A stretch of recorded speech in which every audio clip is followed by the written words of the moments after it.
Okay, here we go. Welcome back, everybody.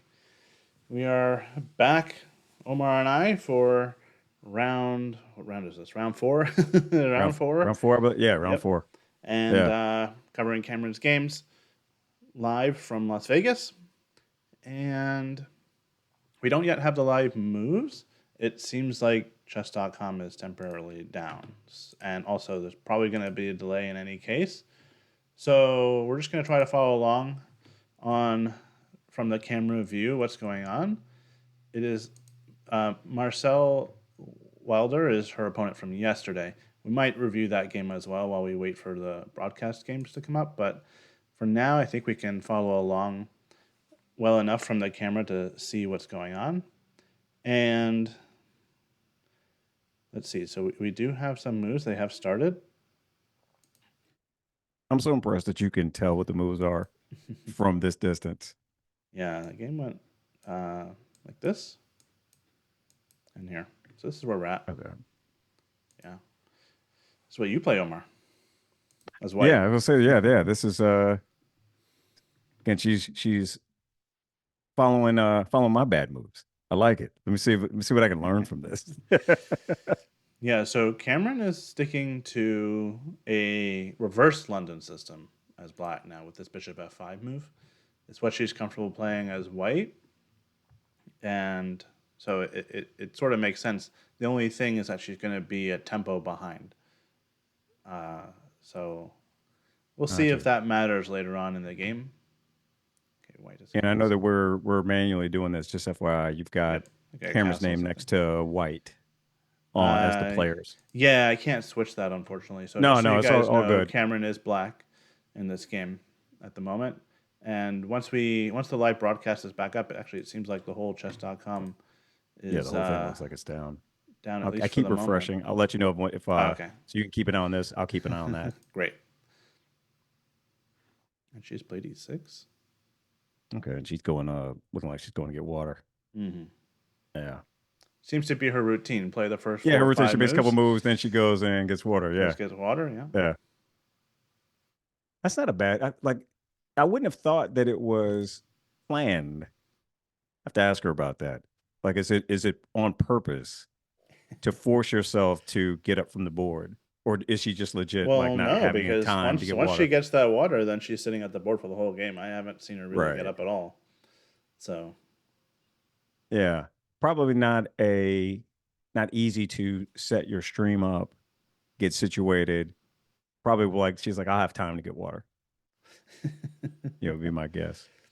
by the way, Kamryn so far is 2 out of 3. It's a very good start for her considering um, she's been playing people at least 100 points higher rated than her every single round so far. And once again, she's playing another 1600 rated player. Um, so on paper, it's advantage to white, but so far she's been more than holding her own. So I need her to win this one, so that it's. I was the not the only reason that I feel like I'm the reason she lost her other game, because I'm like, what's the common denominator? It was me. So I'm rooting for her anyway. But Kamryn, I need you to win this one because I got to get off the streak. yeah, so we'll see. Yeah. We'll see. Yeah. Um, see if your her bad luck charm If what. I'm her bad luck charm, Yeah, yeah. if Like she I thought about loses, that too. I'm like, man, Nate's been there and she's won all the games with Nate. Like maybe it's me. yeah. Well, if she loses this game, I guess you're kicked off the stream for the next Yeah, few man, games, I Omar. should be. I absolutely should be, man. No, we needed to win. Wait till she gets an advantage and then I'll log in. Take credit. That's right. It was funny. Nate logged in last night, uh,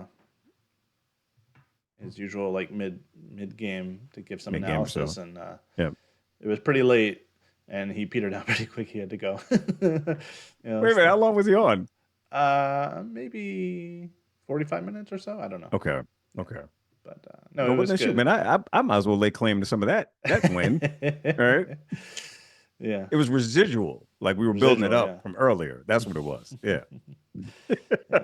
That's the price of having young kids is you just don't have the No energy doubt. anymore. Yeah. No doubt. Yeah. this guy compared to the guy from, well, let me ask you this. Her opponent in round three, Mm. uh, did that person play fast or Um, decent tempo? that so in round two, the one you were here for, Kamryn was really Yeah. low on time the whole time, pretty much. Um, this last game, round three, right? You were here for round two. Round three was much more Yeah. balanced, and then towards the end, when she got an advantage, it went back in her favor a little bit when it was sort of like already too late for black for her opponent, Got you. and so he spent a lot of time Chess.com's trying to back up, figure by the out how way. to save things. Oh, okay, great. Yeah. Okay. I don't really love bishop d6 here because what white is going to try to do Yeah. is push e5, e4, and then push e5. Yeah, yeah, yeah, yeah. And Not immediately. Can't do it right now. yeah, but that's coming. I have to wonder. So here's a questioning on this. Mm, Now, because you're telling me she's playing a reverse colors London. And of course, oh wait a minute, maybe refresh. There you go. yeah. Um, the reverse colors London on this. And so this is something that I wonder about systems versus what's on the board. Yeah. All right. And so London's a system, and it's not that she wouldn't be able to calculate the potential break and the fork. But when you're sitting there at the board, I've been caught. I can think of times very similar position to what we're looking at. Hmm. And only in my case, I think it was my queen and a knight, and I didn't see it. It's funny Yeah. enough, it was I remember the game. The so because I literally just talked about it on Kevin's podcast. Hmm. So, and you remember the game? That reminds me. Uh, Kevin came yeah, that on last night. whole. He came on the stream last night after he played his Oh, he game did. because he's playing in Vegas also. He came Yeah, on and he was looking for you. He was like, "Where's Omar? I lost my game. I need some consoling." yeah. Yeah. Oh man. He was Oh looking man, I'm for you. sorry he lost his game. The Sorry. guy that was the weekend. So we talked about that a little bit in terms of that was the weekend that I was seriously like I almost gave up because I lost three. It was the first time I played the Saturday and Uh-huh. the 2 day. In that first game, I remember I had my pieces set up very similarly, playing moves that I was like, well, no, this is what I always do, and ended up getting caught in that, not paying attention to where the potential breaks were. It's the Yeah. type of thing that you go back and you look at it and you're like, how did I not see that? But it's very easy to get board blindness like that when you're sitting there with the pressure. And When I'm you're just wondering, playing your moves automatically. yeah, you're a London player, so how do you? Does it just come with practice? Is it a thing where, because it's not like all the ideas and all the lines and all the things. So I is don't it know a everything, case of, but well, I mean, it's a, do you ever get caught with this? I'm wondering, is it more of a level thing? Is it more of a pressure thing? Is it because you saw it immediately and it made me think of a time where I'm like, wait, I've been caught with this, but I'm also me and at my level. So I'm wondering, is it a system thing? Is it a time thing where you've got to get better and just improve, or is it just one of those things, man? It's just chess is part of it, and you've got to keep your head on the swivel all the time. um, I think it's mostly an experience thing in this Okay, particular case because I just know when my opponent does a King's Indian setup like this with the pawn here, they're trying to play e4. I mean, this is the whole plan, and I know gotcha. from experience that a lot of times they'll push e4 and then they'll go here, and you just don't want to get forked. And it's just because um, I don't think I've ever gotten forked like that, but I just know that that's an idea for white, and so I want to keep my pieces out of the way as much as possible. So Gotcha. I would have played in this position probably h6 actually, believe it or not. Just to give the bishop Bishop a a little spot, right? space, Yeah, right? And then let's say white tries to prepare e4, maybe knight d2 like this.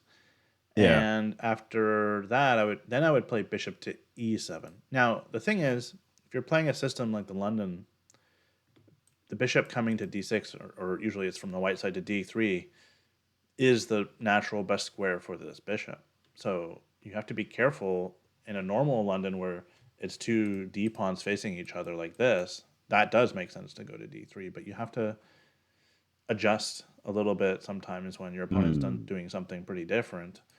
This is not uncommon, so I'm a little bit surprised that she went to d6. It's a little bit of a risky move, but I would play here, and then white can build up for e4, but let's just try to get it on the board sooner rather than later. Let's say here we would drop back, yeah. and some advance like this. Now the knight can just drop back out of the way. White has space, but we have c5, we have knight c6. We can build up pressure on this pawn, queen c7. So there's a pretty straightforward plan for black as well. We can try to get counterplay on the queen side. It's actually not unlike her round one game that she played as white. Got you. Yeah, which we can even go back and look at that at some point. But yeah, Yeah. this is a common idea. So I'm, I think white maybe missed an opportunity here because, c4 is not an unusual idea either. D3 Mm, and play c4. This is probably what he had in mind when he played d3. But I think there's an opportunity here to play for e4. got you. Yeah, yeah, yeah. I like your idea of pushing h6. This is something I don't really play for anymore because switching to d4. Right. But occasionally, if I'm playing bullet, it's easier for me to get some of my cheap bullet wins playing e4 just because I know all my old tricks and traps. Yeah. And something I started doing recently that I don't know why I didn't do this before when I played e4 and played the bishop's opening. I started pushing that a pawn to create space for the light squared bishop to give it that hideaway. Because what will happen is your opponents will pawn push and come and do the very thing that you're talking about. Yeah. And I would be so focused on my mood, my system, and trying to get the traps and scholars and just different things that uh, what would happen most often is usually I would mess around and their light squared bishop, they have tactics where they can strike the center if you don't move that bishop, attack the bishop and expose your queen if you get a little too. And every time Ian I fall for it, I go, I can't believe I fell for that again. It still happens. Like you're not paying Yeah. attention. But it's a one way to get around that is to push that a pawn and create that space very early in the sequence. And it was something that I Yep. just recently started doing, and I was literally like, how many games might I have gotten away, won, what have you, had I just done this sooner? And so it's interesting that it's a just a natural part of the progression with the London system. Yeah. This And I just didn't creating realize you space could for the play it bishop. with Yeah. reverse colors. I didn't know that. Well, it's not as. I mean, you can play it. You can try to play it. It's not going to be exactly the same because, like I said, we are behind a tempo, and Mm. yeah, it is mirrored. It's possible. Because of that tempo. It's a slightly worse version, perhaps, especially if white gets aggressive. Because I'm just looking at this, and this is eerily similar to the Bishop's opening setup that I found. Well, as soon as you said it, I'm like, wait a minute, this is what I play, or what I used to anyway. And I'm like, I didn't even Well, realize. it's. It never occurred to me to do it as black. Oh yeah, yeah. Maybe it's possible. So c4 is fine, right? After c6, Yeah. I maybe would have expected knight c3 or queen b3, maybe some sort of further development. Knight h4 might even be a possible move here, but her opponent chose to exchange on d5. Interesting. Yeah, Well, but see, yeah, that's what I was going to ask you when Susie played that move. The thought is, all right, you're undermining her center, right? If I have that right, you're trading essentially 50 cents for a dollar, because you're taking that flank pawn and you're trading it for a center pawn. yeah. But you're. I improving this pawn to d5. Yeah, like it's really Right. trading. I'm It's like, it's really not like trading she these she two doesn't really pawns. lose anything. Yeah. Yeah. Okay, so it's 50 cents for 50 cents. And Yeah. essentially, the minute she castles, you've given her the file. Mm-hmm. And as black, I have to think that you're not accustomed to having that because of the being a tempo down.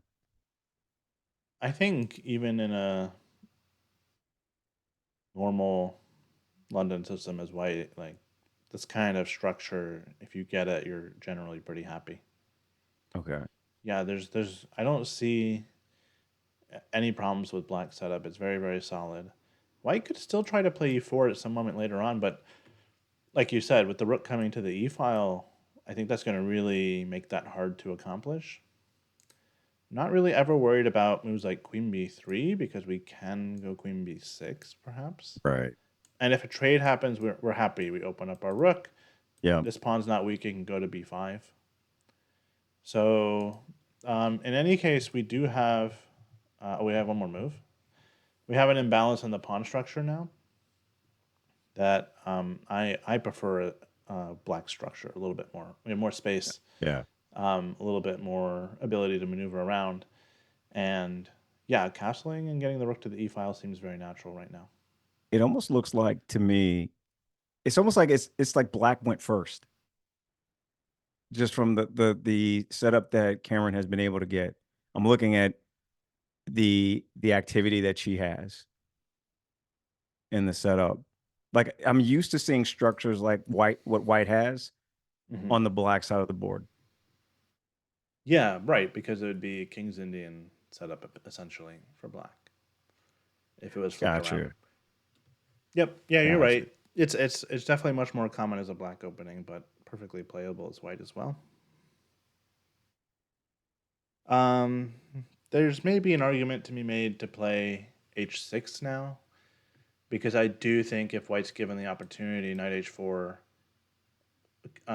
chase that bishop away, and then playing e4 is It's a great an call out. option. Yeah. Just But kind on of the get other that. hand, yeah, I mean, I'm a little bit nervous. The longer we leave the king in the center, the more dangerous it's going to be.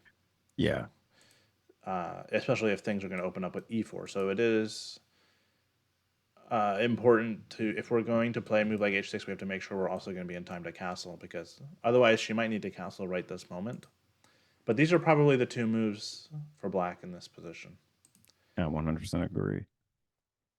Because the king's Castles, not yeah. in any immediate danger. So yeah, playing that, it just takes away that option from white. Like, yeah, they're never coming to G5 with that knight. Yeah, they're never coming to g5, but it's really just about getting the bishop back. Oh, it's just Knight, getting the knight, bishop out. Okay, so it's not even yeah, about taking away the square. right. I mean, Okay, that's a plus. They'll never be able to pin you. I'd be a little bit more concerned about got that. you. Mm. Okay, Let's see. If h6, are we in time or is this a big mistake? Yeah, we're not in time. This would actually be. See, this is why that tempo is so important, because mm, I would really want to have h6 and be able to castle here. If we could have that, if it was flipped around and we were white, we'd have time to do this. right. But you're doing like because that pawn's coming, Right. The and problem then what? is e4. Yeah, And after takes, let's just say yeah, takes, I don't think we can take this pawn on e4. The problem is rook e1. Uh, oh, there's other yeah. problems. Rook e1 might be pretty good, but maybe, yeah, that's actually not even the best move. Wow. I was gonna say yeah. It was liking something else. Yeah. I'm wondering what it likes. I guess you take with the knight. It's actually liking moving this knight. We get the double attack on this knight, but we move this knight and we also attack this bishop.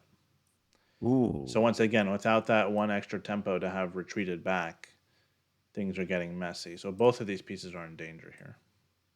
got you. Yeah. So, okay, this is really an important moment. She really needs to castle right now after knight d2.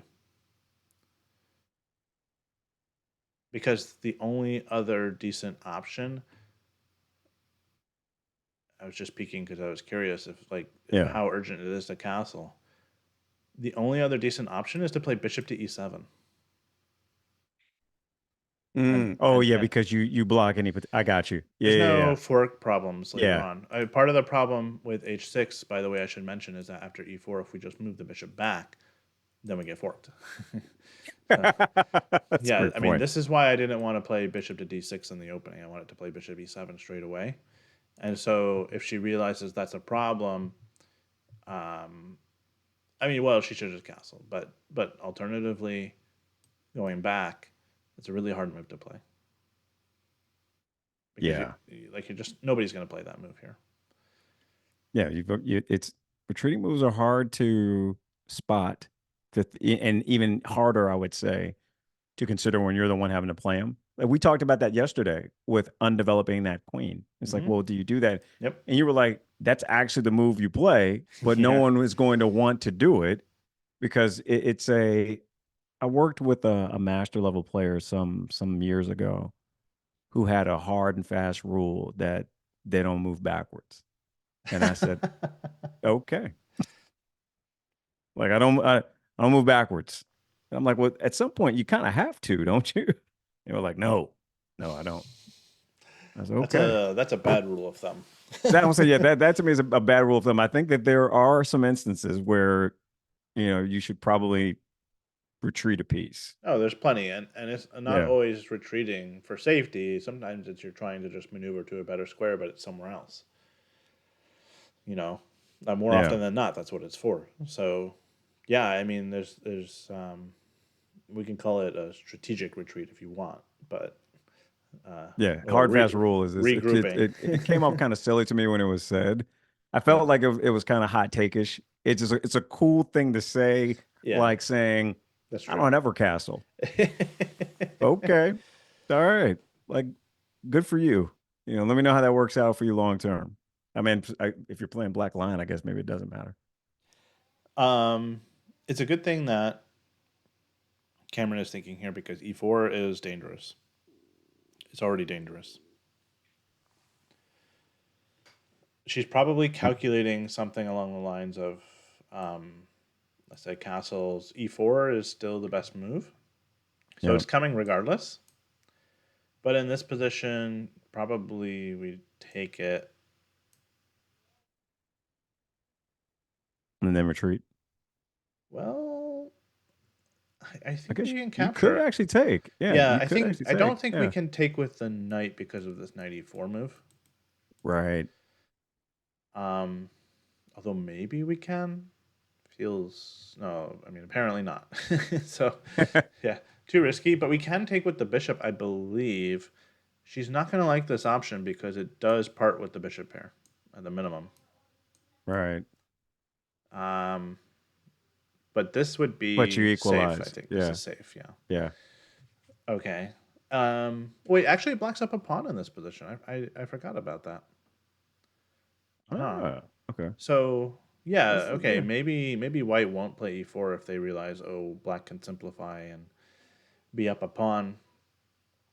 Question But for you. This mhm. is probably bad, but I'm curious because Okay. this is obviously the best outcome, even though it feels like as soon as you did it, I'm like, I already know that I have a bad habit of picking the wrong piece to take with. I And see. so I know that this is right because I would have taken with the other piece. And so sometimes I have to look a stanza and do the opposite of what I would do to know the right the right order. Yeah, Hey, exactly. what's up, Stockfish? There was an option to trade knights in that other. So if you take with, you were saying, hey, Oh we yeah, don't want to take with the take with knight the knight. or take with the Go here. bishop. This? Yeah, is it horrible to take that knight because you're threatening the rook if black takes? Yeah, I'm glad you're mentioning this because we should have looked a little deeper. To be honest, it's still messy, um, very messy. So knight takes d2 does threaten the rook, but the best thing for white is to actually take the bishop. In fact, it's the only move. Mm. Allow black to take the rook, And then take the other bishop. take the other bishop exactly, and then this knight is trapped. So for Yeah. the moment, black is ahead of rook for a bishop. but they're about to lose the knight, and then it's going to switch around, and white will have two bishops for a rook and pawn. And I think in an open position like this, where the pawn is not that valuable and the rooks aren't out yet, the bishops will flourish, and white's going to be much better. So yeah, it's a good question. You have to be able to calculate far enough, and you have to calculate it from here, From here. Yeah. and then you have to evaluate that position. Evaluating the position is not too bad actually, but getting the position right in your mind after all that long sequence of moves, and there's some variations in there as well. It's not an easy task. So Kamryn has done a move. She has castled, so that's good news. Yeah, Okay, good. yeah. She played the best move. It was really the only move. When you see a pawn break coming in the center and your opponent is already castled, it's time to get your king to safety. Yeah. So that was definitely a prudent decision. Oh, the board behind her finished already. I didn't see what Oh, happened, but wow. we're not really That was following that quick. game. But Yeah. maybe they just had a quick draw or something. I will say, yeah, that in her class at that level, I don't think anybody's getting, mated in 10 or whatever it is. Yeah. So Yeah. okay, maybe they had a draw, and that means Cameron's got the whole table to herself. Yeah. Where'd her And opponent her, go? I yeah, I was wonder. gonna say her Yeah. opponent's not there. What's he doing? Well, he's not refilling his water. Maybe bathroom break. I don't know, but it's still pretty early in the game. It's so interesting because I'm looking at her table mate there, like breaking down her streaming setup. Yeah. I really love that they're allowing this. Yeah. Before we started streaming, Omar and I were talking about the setup that they have at the National Open. It seems very streamer friendly. They have a bunch of streamers there recording their games live, and I don't know. We might be the only commentators. It's possible. Oh, interesting. I don't know. I'm I think that was a pretty good idea for Cameron to have commentary for this because otherwise you're just kind of looking at that screen and it's if she gets up to go get water, then it'll remind me of the what was it the Ding and Nepo where we were staring at chairs for a little bit. Yeah, yeah, yeah. And they're like both in their rooms or something. Right. Yeah, they did have that. Oh, so this will give me a chance to ask you about this, Ian. Okay. The Norway chess did something recently that I had not seen before. Okay. And I'm wondering if this is going to be something that we see as a norm for these events going forward. They had a confessional. Oh yeah. So players could get up, retreat to an area, sort of speak to their strategy, and it creates. I mean, Hikaru was, you know, really taking advantage of it because it's him being content creator savvy and content minded. Took full advantage of going in and creating confessionals and doing different things. Hmm. It's interesting to see this as an event that has DGT boards readily available. You don't have to bring anything. It is streamer friendly. They've taken the steps to allow content creators to be in the mix. Oh, and here's her opponent coming back. But I just think that it's interesting, and I think it wouldn't surprise me to see tournaments not on the level of Norway chess begin to implement things that will be even more streamer friendly, where you can get content. It feels like a way to help grow the game and where the direction that the game is going. But I'm curious to get your thoughts as someone who runs events. Is this something that Yeah. do you feel good about that? Is that something where you're like, get off my lawn with your streaming stuff? Yeah, right. No, I mean I think it's great for the organizers to get more publicity for the event itself. I mean, I sit here watching from home and I'm like, man, I want to be there over the board playing these games myself, you know? Like Yeah, I start to get the itch to compete. So, got you. and Yeah. I like the Norway confessional booth that they have. I That's not the first event that's had it. I know I think Oh, okay. It's the St. first time Louis I'd ever has. seen it. I didn't Oh realize yeah. No, that it was something that happens quite a bit. you don't see it really ever at open events, but you do see it at some of these larger events um, like a lot of the events at the chess club of St. Louis Chess Club. Okay. So Okay. So they would have yeah, it, something that's a yeah, bit something more. like that, Okay. more like a closed event, invitational top players giving their thoughts during the games.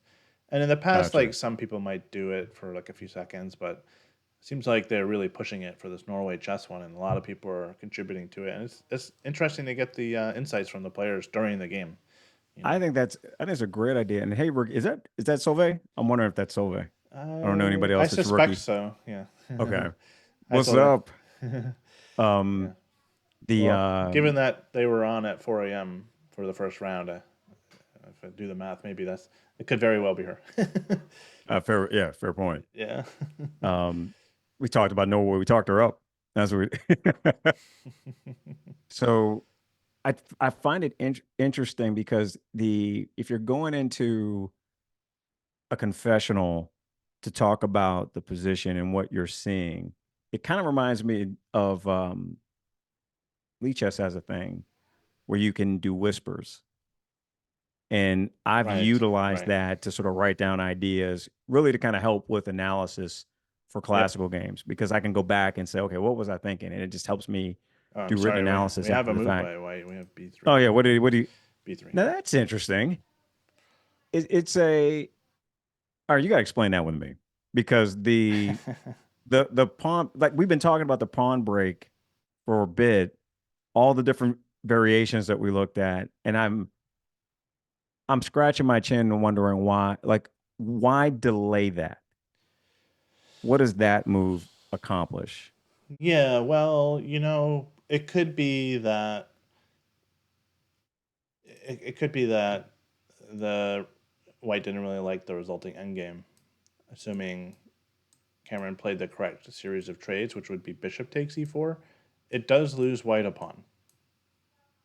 Oh, that's a fair point. It does lose a pawn, and so computer still is even giving white a slight edge. It's a bit surprising, but because there is easy development for white, something like this perhaps. But and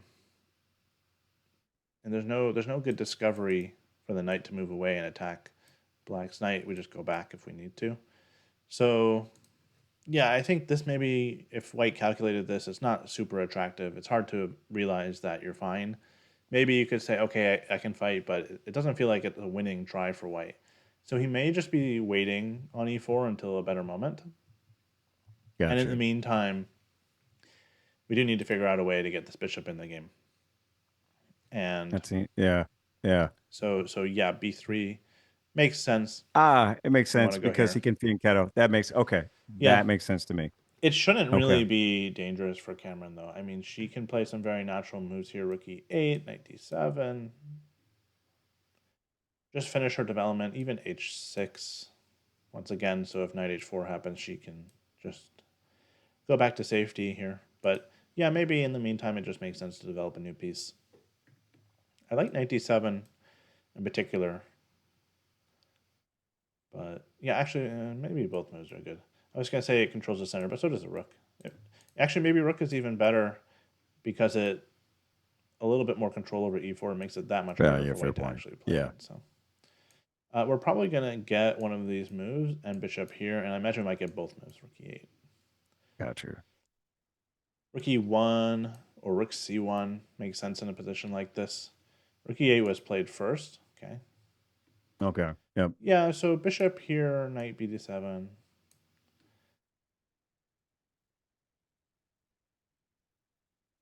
I could play queen c2. Wait, actually the pawn is hanging, so maybe we don't want to play that.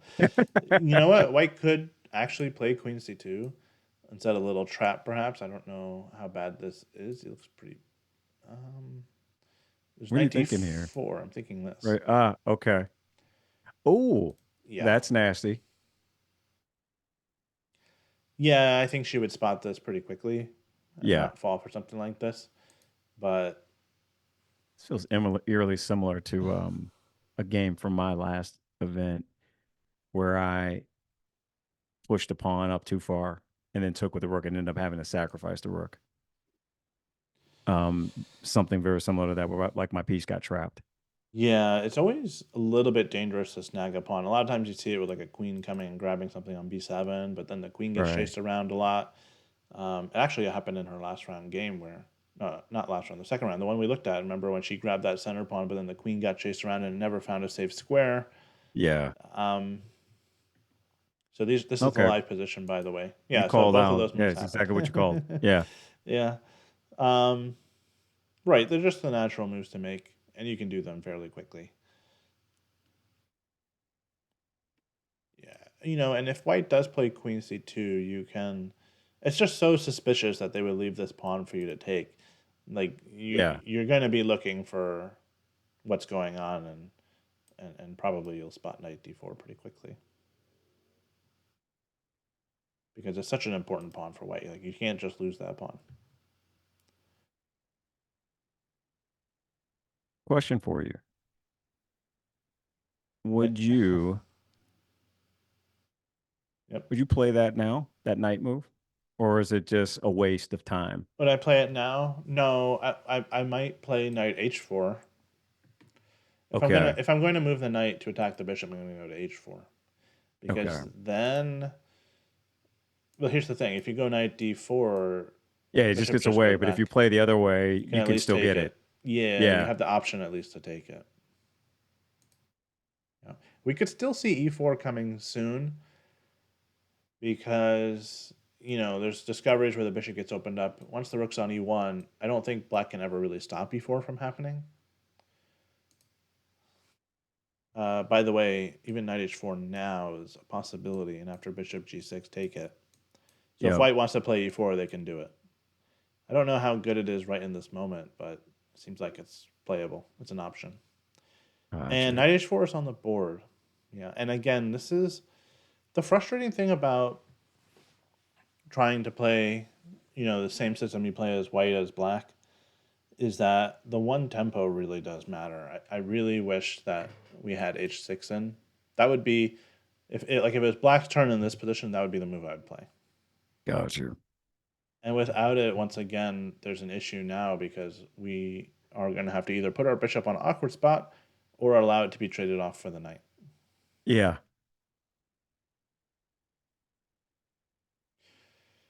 We could go bishop g4. I This was is going an to ask interesting you, move. is there any universe where we do that instead, which would Yes. evoke that move from white? I guess pushing the pawn, weaken their king.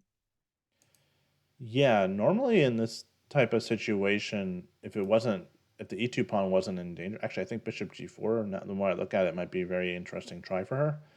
Um, Normally, white would play h3, and you go back, and we do this, and you go here, You lose and it anyway, but white gets to you've just trade, but moved those. we Yeah. weaken these a little bit. Yeah, Yep. but this line doesn't work because we would take on e2. Ah, yes, we would. We don't always have that resource. So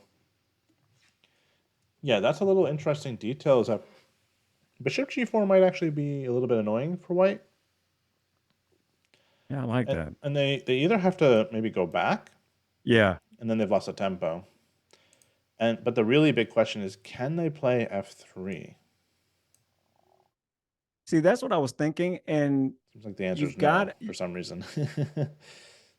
well, I'm thinking, yeah, I'm looking at this, and because of the fianchetto of the dark squared bishop, actually that doesn't matter. You could play that, and you've got two options to check the king. You can either do it with our dark squared bishop, or you could do it with the queen along that diagonal. Well, you have to be a And little bit careful. I know what you're trying to do. You're trying to get a check yeah, in on this because f3 just weakened the king. But if you yep. play bishop c5 now, I think you get hit by d4, and you got two pieces in Oh, danger. I was thinking doing it with the queen. Yeah, queen is possible. Check, throw this in. Uh, Yeah, and if you block, I think he's Probably probably gonna going to move. move, Yeah, probably and gonna then move. you can retreat. Yeah, then we retreat. The thing about f3 is it does help white to play e4. Ah, and Roberto was talking about Roberto. I literally said Costanza. I'm cracking up that you brought it up because we said that. I was like, listen, I you think must do the he opposite. might have heard you because remember they're Like, 15 minutes behind us. right? Yeah. But that would be a funny Uh, coincidence. no doubt. Yeah, and this position is just, well, I don't hate it Yeah. because White's knight is on an awkward square. He's not getting what he wants. The king is kind of in the corner. I mean, the king is fine on White's side, but it's suddenly very sharp. It is very sharp, and there's a lot of possibilities here. For example, black could take. What exactly is happening if we take? This doesn't seem bad, actually, because remember, there is a pin here. Okay, it is Oh, yeah, bad, yeah, yeah. but let's say takes and take. Let's do it again. Just do it anyway, right? Okay, this doesn't really work. It was pinned, so I was thinking, oh, we can just take the knight, but You can take that, yeah. at But the then end, he's there's got, this. yeah, he's winning that, yeah. So this doesn't work at all. It's You a know what? something to think Oh, go ahead. about, I'm but sorry. no, go for it. Um, I'm looking at this and I'm like, no, it doesn't work. But I would love for the queen to be where the bishop is, to have that battery along that diagonal potentially, I mean, and then here, figure out a way, yeah, and figure out a way to get rid of that G pawn. I mean, there's possibilities of sacrifices if you could get something like that going. It's going to get You shut know what? down with F4 maybe at some point. The king would Yeah, have to move out of the way first, but but yeah. you know what's giving me this idea? Remember the game you showed me? I think it was one of your games. You were teaching me King's Indian, and you were talking about why we hold off, because I had a habit of trading off that dark squared bishop for the knight. Might have been. No, you know what? I'm trying to think. It's either one of those bishops. It might have been the light squared bishop. Might have been the light squared bishop. Sorry about that. You, My oh no, seven you're good. my Are 7-year-old they just came are in. they ukulele? Are we getting some ukulele No, goodness? I got a They ukulele. concerts? Yeah. Sorry about No, but I that. was Yeah. thinking I'm thinking about this because it was your game that you showed me Mhm. a long time ago.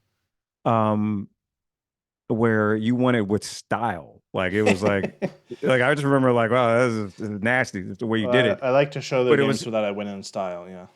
yeah, I mean, as you should. I like those are the ones you show. But it's got me thinking about that particular corner just Mhm. because the king has been is forced there, and what things could you do to exploit that area?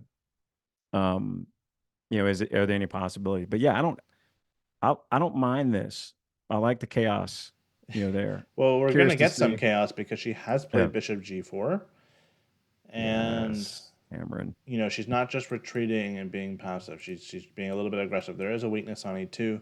White now has to decide how best to respond to this. F3, this line we were just looking at briefly. We didn't go super in depth on it. Um, I mean, White could drop a knight back, but then that's sort of admitting that their knight H4 move was pointless. They could maybe play rook E1. That weakens F2 a little bit, but it might be just fine. But all of this, if the bishop ends up being useful on this diagonal, then knight H4 is a questionable move. So I think White will probably need to react aggressively here and play F3. After Yeah. which we do have a queen b6 check we can throw in. I don't know if forcing the king to h1 is really necessary or even good right away, but Do you just hold that? Do you just retreat, maybe? we could just go back. Yeah. Yes. And by the way, h3 g4 I liked that, like I that's like that perfectly because we playable for want to White. weaken that anyway. Yeah, we were just talking about Well, that. it's fine for black, but it's also fine for, like, it should be okay for white in most cases. But this sort of chasing the bishop is probably not very good. Yeah, in fact, it's already a blunder because we have.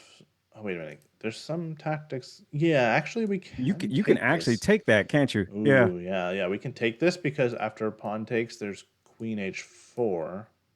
Right. And okay, Takes. this is it's gonna be a forced knight. This is what we want. How do we That get is them? lovely. How do you finish them Yeah, though? how do What we finish it? do you go? Probably. Do you play the well? the bishop move can be blocked. So it's as tempting as I This, want to go that way, yeah, they would block it. they block it. Yeah. Well, at first I Um, was thinking bishop g3, but then after this, it's actually not quite so easy to find the killer blow. I guess you do have the knight move. You'd end up trading. Yeah, but we could do it and then bring the rook up. You Yeah. say knight e5, the bishop can take, and Mm-hmm. then rook comes Force in. that, and you bring that up, That looks and then very you've got dangerous, but we don't want to give white time to sort of run away. right. So actually, bishop g6 is inaccurate. I think the right move is queen h4. Come down with the queen. And Ah, and they don't okay. have a good move here. This is where It's like it's a where they problem. go. We Yeah. can't come out while the queen can come to g3. And if you go back to g1, we go in with the bishop this time. We sort of do a little switcheroo on them. Because now we're covering this escape, Yep. and after this, Goes it's going to there. be mate. Oh, that's nasty. So, okay, I mean, white needs to be very careful not to push too many pawns in front of their king. And that's sort of what bishop g4 is tempting them to do. If f3, bishop h5, definitely g4 would be a huge blunder. I don't think white would do that because it looks very dangerous. You know, you're opening up this, your knight's not hanging now. Yep. You could, you know, this mistake would be made if white just assumed black was going to go back. Maybe if Right. this happens, then white's okay. It's still Yeah. kind of, there are problems on the dark squares, that's for sure. Moves like queen here is possible, just to come in Yep. here. And it's coming. Yeah. Yeah, Yeah. I like it a lot. even like knight takes g4 might be possible. Even in Right. this position. Yeah, because oh, it's not our turn. Yeah, that's the okay, fine. But the move if this happens is just knight takes g4. What I was Yeah. looking at is something along the lines of if we go back to this and white does something. I gotta imagine they're taking with the knight, right? That was a point of moving the knight there. Probably Yeah. taking with the knight. If they don't and they do something else, I don't know. Just like I just want to give the turn to black. Knight takes g4, I believe, is again very strong. Okay, you gotta show me Because, this. Like, well, if this, then I believe we have knight. Well, knight e3 is one idea. you wouldn't take with the pawn Well, we're if going to you're. attack the queen and we can take the pawn later. Oh, okay. Well, I mean, We can if take with the pawn later. you're. No, I meant as white, instead of taking the bishop, you wouldn't just retake that knight Well, we because. looked at this. We looked at how dangerous it is for the king. Oh yeah, yeah, yeah. You did say that. You did say that. Yeah, yeah, yeah. Okay, never mind. Yeah, so you So got knight to has to try stay there. something Yeah, like you got to have to try something like this, but it's very dangerous with yeah, because then you've got the fork right there Yeah, we can almost with the play knight. bishop takes h2 might be an option. That's actually the best move. Uh-huh. But knight e3 is also very good. Moves out of the way. Oh, and then Now knight yeah, what do e3. you do? Now knight e3. Got you. We bring all of our pieces to the party. Threatening mate on g2. Yep. And if you go queen here, we go here. We're not even taking things. We just chase Look, this queen. no. And then we go here. And then we mate. It's brutal. Yeah. Oh, that's brutal. Yeah, yeah. Oh, it's like that. I don't even need to take. I Okay, take nothing. sadly, we are not going to see any of this because if we go back to the game, white did probably the safe thing and just went back to f3 with their knight. Gotcha. So Boo. now instead of all those fireworks, there's a possibility of a perpetual here in the game ending in a draw very quickly. If Kamryn drops back, we could see knight h4 again and just back and forth. I don't think she's going to do that. She had a similar opportunity in the game last round. I believe there was a similar possibility, and she didn't go for it. And Oh, that's interesting. She did she move the knight? I guess we'll see it here in a sec. did she? No, it's Kamryn's turn still, I think. Oh, she moved. Yeah, she just moved. She went knight Now she's e5. getting up. Yeah, this move's okay. Mm-hmm.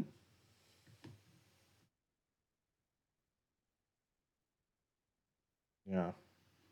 Yeah, it essentially recreates the same problems or similar. Well, you know, the knight on d7 wasn't doing too much. It was defending the knight on f6 and some dark squares. But yeah, jumping into the center like this makes a lot of sense. I don't think there's really a threat. White should be totally fine in control. But yeah, it would Yeah, be. I'm wondering what they. I wonder what they do here. Well, they could trade a bunch of things. And so far, Kamryn, when she gets to the end game, she's been playing end games very well. So I wouldn't be afraid of trades if I were her. I'd be afraid for her opponents. Yeah, and you know, we could get knight f3 and the rook goes away. And it's sort of a similar position, but we traded off a few pieces. It's nice that there's not this bishop coming down on us from here, from across the board. Right. Um, yeah, I mean, I think it's just pretty even situation here. But plans for black could be getting the queen out somewhere. b6 or a5 maybe even is a possibility. Probably b6. Doubling the rooks on the open file makes a lot of sense, putting some pressure on this pawn. I wouldn't even mind throwing in h6 still. I want h6 real bad. Uh, just because, you know, it's Yeah, they can possible white attack and starts then you get chasing out of the there. bishop, Yeah. you get chased back, and then it gets trapped again. And I think we want to keep the bishop on the board if we can. So anyway, That's interesting. That was something I was going to ask you. Is there any thought, like you're going to tell me no, but I'm just curious about this. In these King's Indian attack, King's Indian defense structures, that fianchettoed bishop is White's strongest or best piece, if I'm not mistaken. Is there a and interesting. It looks like he yeah, he took. took. Okay. Uh-huh. Do you mean Is there any this light scenario squared where bishop you is the best piece? yeah, Is that what? is there any Okay. scenario where you would ever play Queen D7 and force a trade Oh yeah, sure. of That's another okay, possibility for her. Yeah, she could, if she wants to get aggressive, she could do this and bishop h3 and try to exchange that off. And the point would be to eventually attack the king side fianchetto's position. right. I'm Without thinking the light about how squared I've bishop, I mean lost that's a major defender. games. Yeah. Hmm. Yeah. I'm just thinking, man, it's the reason I asked that, looks like she retook with her rook. Um, yeah. The I asked that largely because there are the only reason why I tend to do that or came up with that is because it's been done to me. It doesn't mean it's good theory. It just means that it's happened to me a lot and I've lost a lot of games that way. But the there is there are times where I fall into checkers habits, and part of me feels like I do it because you're trading things, but what you just demonstrated in terms of the mating pattern, you didn't take a thing. And Oh right, yeah. that's the part of my game I'm still developing where it's not he who dies with the most pieces wins. Oh, that and you know what? I think you called all of this. I did, yeah. Yeah, yeah, yeah. Well, I mean, it wasn't hard. I just played the most natural looking moves, and we're going down this path. Um, it's still very level. Both players are doing fine on the clock. I mean, Kamryn's used almost a third of her time, but yeah, these last few moves, being able to sort of rattle them off kind of quickly is not a bad thing for her. And now she just needs to find a good square for her rook. Maybe rook e7 so that you're ready to double. It's probably what I would do. True. The computer also likes taking the knight, but this is very counterintuitive to me. But if we want to create a new imbalance, we can. Basically, now we're playing an endgame with the knight versus the bishop. And you could make Mm. a good argument that the bishop's actually not very good because of this pawn chain. As long as this pawn chain is intact, the bishop is sort of blunted by that. So it's an interesting idea. I don't think I would have done Ooh, it. I'm not even sure if I would I have like considered it, that. but it's I like that a interesting. lot. Yeah. Um, what I'm seeing here. I don't know that it works, but queen d7 with the idea of getting the queen to at least the H file somewhere where, no, mind you, I don't know, I don't see I think you see what I'm trying to do. Yeah, you're trying to That do this the something. Yeah, I'm wanting to do that. The bishop is still a problem, but the knight could sacrifice itself to block potentially. Yeah, I think that it's actually because of all those trades we just did, it's going to be difficult to launch an attack on the king. I think the plan now has to change Okay, to more of what a are you thinking? strategic battle in an endgame, essentially. Like we're very close to an endgame. Okay, Um, and so the line that the engine gives is very interesting. It says, let's just grab some space. First that's things interesting. first, we grab some space. Okay, And then let's say white goes rook c1, play knight d5. This is a very powerful spot for the knight. So if I was white, I'd be kind of tempted to take it, but I don't think it's going to be good. Queen can take. And look at the pressure that black gets on this pawn. This I pawn got you. can't move up Yeah, very easily because we're always taking it. Don't forget about en passant. right. No, because So that ends the game. I don't know what, like, yeah, but I'm like, very yeah, comfortable in situations where it's even material, but one side has more space and more active pieces, and we're piling pressure on a pawn. And if this sort of situation arises, then white gets very passive. Maybe they hold, but it's going to be very miserable. And basically, they're going to get tortured the whole time. I don't know. I mean, you can put your rook here, and you can put your rook here, and you can probably hold on to this pawn, yeah. But but that, then you can't really do anything else. yeah, yeah. I think that bishop is the glue. Just looking at this, he's been pretty good about not doing a ton of trades up until this point in the game. We have some moves, so we should see what happened. Knight f3. We saw this already. A bunch of trades. Knight Someone's f3. asking if she's getting rating from this tournament. Yeah. I replied in I the would have to chat because it's a imagine little that bit she is. faster, but yeah, probably she. No, at this point it's early still, but yes, um, she doesn't lose a lot of points. I don't think for the loss that she had, but she'll gain quite a bit more for both of the wins. So she's definitely gaining points so far, but there's still sort of a long way to go. So okay, rook e7 is what she played. Yeah, I thought the bishop to f takes f3 was very unnatural. Hmm. I thought I saw her do a move on the side of the board on the camera view, but maybe not. Hmm. Maybe not. Yeah, the bishop's still on g4. Okay. So, I mean, in this position, black should be able to follow a similar plan, actually. I think d4 is a very playable move. Make it hard for white to push. There's always en passant. And then the pawns become targets for you. d4 is maybe slightly risky because this pawn could become a weakness. Although we can always take it, yeah. Yeah, there's basically the same plan. You play d4. You're going to move the queen. You're going to double your rooks. The knight could come to d5. Could come, maybe even come into c3. And it's all about attacking the e2 pawn now for black. And Gotcha. so even though it's level technically, I think I really have a preference for black in this position because the plan is pretty clear to me. I guess the plan for white is well, he's playing rook e1. I think he wants to play e4, so maybe his plan is also pretty clear cut. We'll see. Queen d7. So now there's bishop h3 ideas. There really are. And white is thinking. Or he's not even at the board at the moment, actually. So he's not thinking.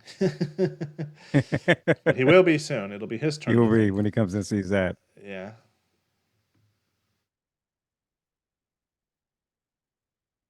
Okay, I don't Omar. think she's Yeah. doing it to your point because it's almost like Kamryn hears you on commentary. I can promise Um, you she cannot. Fair point. Yeah. I even know Uh, because we were watching before we went live. Just before we went live, the tournament directors actually came over and and Oh, they checked. they checked everybody. Yeah, yeah, with the handheld metal detector. So, Nice. Um, which I've never seen before in a tournament. I never seen them do it at the board right before in like an open tournament like this. So, is it me or did it just flip? sorry, I refreshed and it did flip. It is not you. There we go. Okay. There we go. Um, I the point I was making about her being able to kind of sense what you're talking about is I look at this move and say, "Oh, we're doing this because we're going after that bishop." I think she's thinking about it in the same context that you are, in that she's going to double the rooks and has no interest in trading off that piece because of liking where just the pressure in the tension in the position that the bishop is currently creating. Yeah, she may or may not play bishop h3. If she does play bishop h3, then white can actually even avoid the trade You know if they what? want I to. didn't even think of that. Yeah. That has happened to me, and that is super annoying. Well, When it you, only works once they've played rook e1. So now that white has played rook yeah, e1, yeah, it's um, no even no point in it now. yeah, but queen d7 is useful. It gets ready to double, like we said, but also now h3 is not possible to chase that bishop. It's a very useful pin. And this is the dilemma that white will have. If they move this pawn, they are putting themselves into a pin. Mm. And that is not something you really want to do, obviously. But so that'll sort of like, in a way, queen d7 indirectly is supporting the bishop by preventing h3, which makes it harder for white to play e4. So Wow, that's deep stuff. what's going on? I like it. Yeah. And the best move here for white apparently is rook c1 or queen d2. Yeah, e4 is not possible here. If e4 right now, I think we just take it. Oh, we can even just double the rooks, keep going with our plan because this pawn stays. It's pinned actually. Can't take because we do this. Can't take back with the Oh, knight. Yeah, this is nasty. ooh. Yeah. So she could just be patient and double the rooks anyway if that were to Yeah, happen. Um, it feels like he should have played it earlier when he was like when you yeah. called it out. Earlier in the game, yes, yes. Yeah. Because this is what So I then was worried now about. you can't do the break. Yeah. Yeah, if you wait too long and you don't get to play e4, which is the natural pawn break for white, then yeah, it could turn out that the situation is a bit reversed and your pawn is not a strength but a weakness on e2. Yeah. I'm going to take a quick break, Omar. I'll be right back. Okay. And I'm just going to refresh so that it'll automatically update for you while I'm gone, but I'll just be a minute or Okay. two. So, Okay. all right, it's in your hands. All right, I'll be right back. This is dangerous, man. It's dangerous to leave me in here alone. I'm going to tell her to make bad moves, and she might do them. You know.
For those of you in chat, I'm curious as to what you think White is going to do in this position.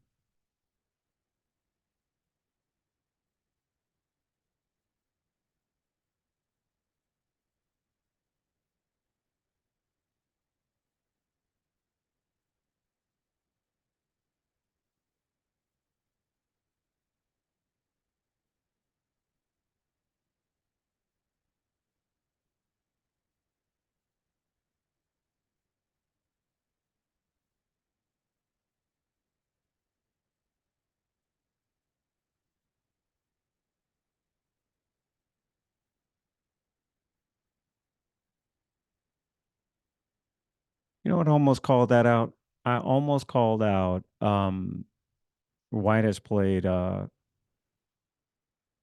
Rook C1, and I very nearly called that out, thinking that it would be sort of a quiet or a waiting move. Sort of throwing the question back to Kamryn. Um, it develops that rook and doesn't really evoke anything from her. It's not, it's just quiet. And so I was thinking that, but I didn't want to call it out because my fear was like, I'll say it and I'll be wrong. But now, of course, it doesn't look like I could just be like, I was thinking that. That's exactly what I would have done. But it makes sense because I don't know that it's clear for White in this position, like what exactly they want to do, how they would proceed. Um, I think Kamryn here has, I mean, it feels natural to just double the rooks here. Um, but yeah, I was thinking, well, what does White do here? It does kind of give that file to that rook. I'm curious to know if that was where that is. I'll ask Ian when he comes back what the engine, thinks that move. But from the looks of things, everything's still equal according to the bar.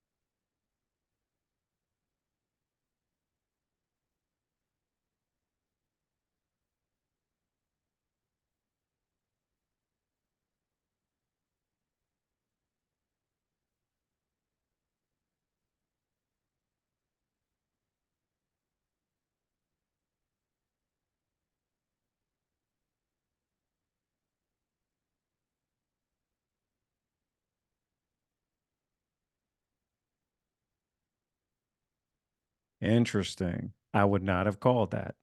Okay, so Ian, we've had two moves, Right. and Cameron, girl after my own heart, going after that bishop. But before that was played, C1. here's the thing. It doesn't count because I didn't say it. I was too chicken. But White moved their rook, and I was looking at this, and I sort of threw it out there to the chat. I was like, "Hey, what do you think White will play in this position?" And I was looking at it, going, "You know what? I think that White's going to move that rook, kind of do sort of a. You have to tell me. I don't know if this counts as a quiet move. I pick up terms, and I don't know if they're legit. And I'm like, is that a quiet move? I've defined quiet moves as moves that sort of throw the question back to your opponent. Yeah. Maybe not quite an intermezzo, but this to me was like, okay, it develops the rook. Yeah. It kind of gives it the file, so to speak. And my thinking was, okay, she'll double up her rooks, and we'll do what we'll do what we do, on this. Right. And then she goes after the bishop. So yeah, it's very Yeah, I'd interesting. say Rook C1 was a quiet move. Bishop H3, and Rook E8. This potential move by Black and going here are not quiet moves because they make threats. But I would say Queen D2 is a little bit more of a quiet move. I don't think it really makes a threat. It makes sense. The rooks are connected, but I'm not really sure what White's trying to do at this point. Rook C1, yeah, it's a half open file, but it's very blocked. This pawn chain is now blocking the bishop, it's blocking the rook. Well, the bishop's about to get captured. I assume she's going to take it. I don't think you want to just sit here with the bishops aiming at each other. I think you just got to pull the trigger now and take it. I was gonna say, yeah, you're not sitting up there to say hi, right? You're sitting up there with the plan. I'm taking that piece. I mean, yeah, she doesn't have to. It'll give White the opportunity to back up if they want. She could go Rook E8, I suppose. Okay. But yeah, there's not too much happening right now. They're sort of just repositioning their pieces to better squares. I think that it's going to end up being harder for white to come up with moves once the rooks are doubled on this. Gotcha. And So so this I is definitely prefer more black in this position. the okay. So this is one of those things where it's almost like she threw it back because she can play that rook move whenever she wants. I don't know that she necessarily takes. To your point, is it more just a sort of all right? You throw a rook at me, I throw my and there's your move in. Yeah, but she played it in a position where it makes less sense now.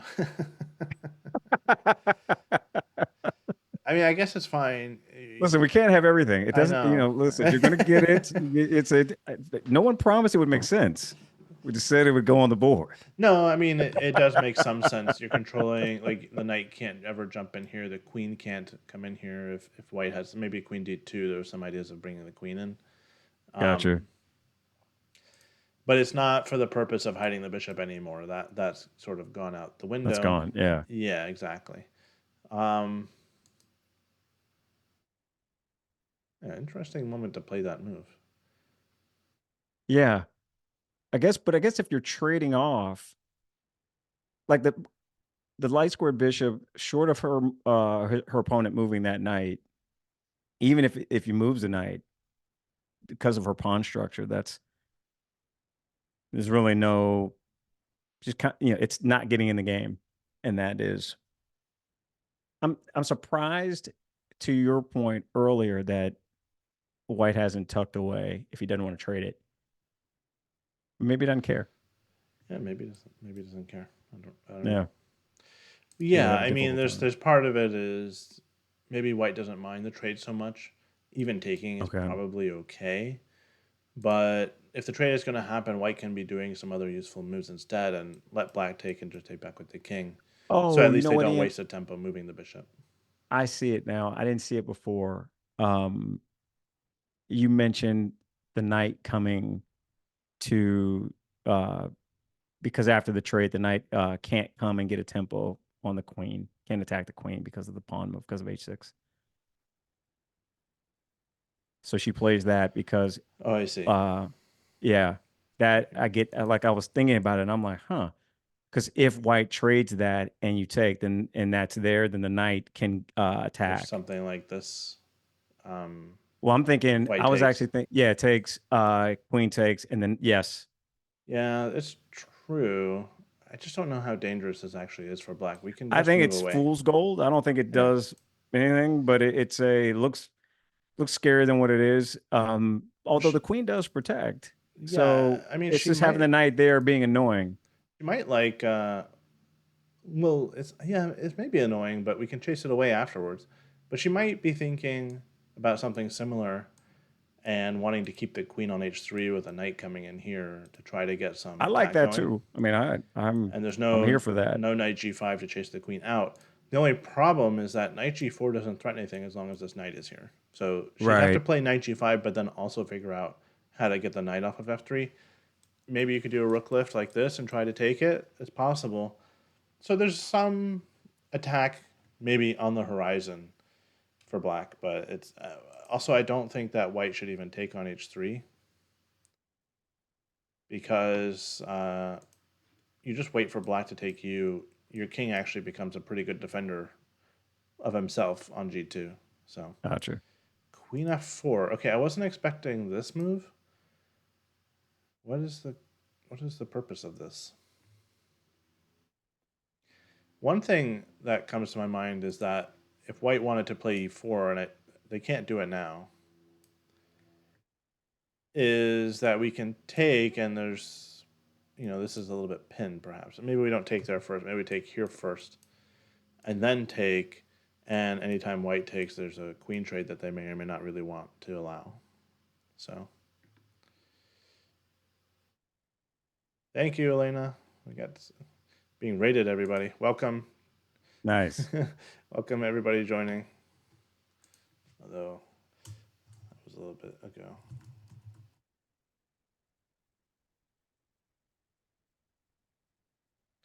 Yeah, we're covering Kamryn's games from the National Open. And yeah, it's an interesting game. so far, no flashy tactics, but we could be on the cusp of something, some breakthroughs here because Queen F4. I think White has in mind to play E4. Kamryn can shut that down with Rook E8.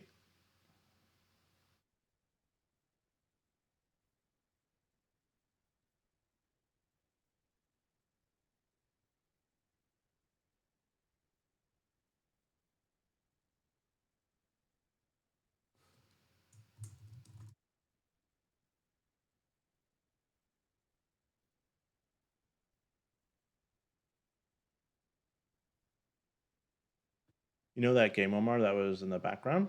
I'm pretty sure that's where this raid just came from, and she won. She Ah. won that game. She's 4-0.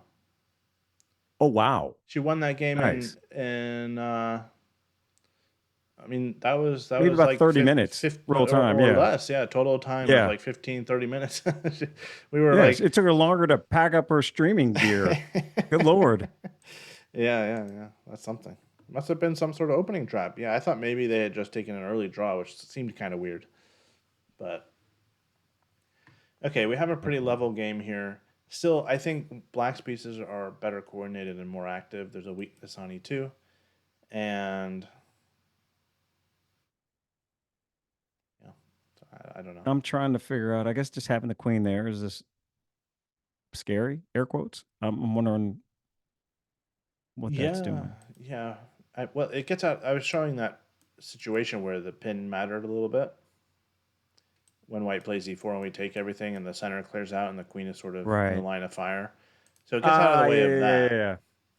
But it's not. I don't think the queen on F4 is particularly dangerous for Black in any way. She's moved. Rook A8. Yeah, very Okay. Yep. calm response. Yeah.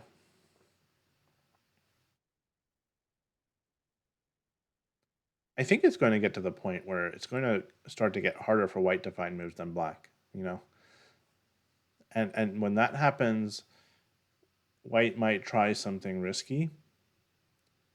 Queen F4 already feels a little risky. You're bringing the queen out into the open, but it's not really doing anything. So um, it's a bit on the edge.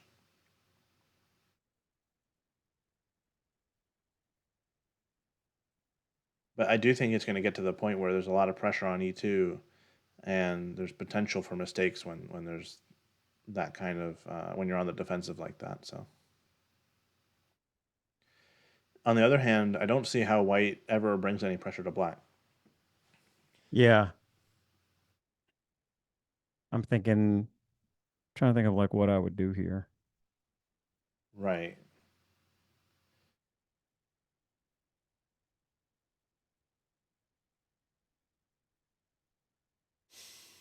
My eye That's in is on yeah. that F2 pawn. F2 pawn. Mm-hmm. You mean Um, for what do you want to do to it?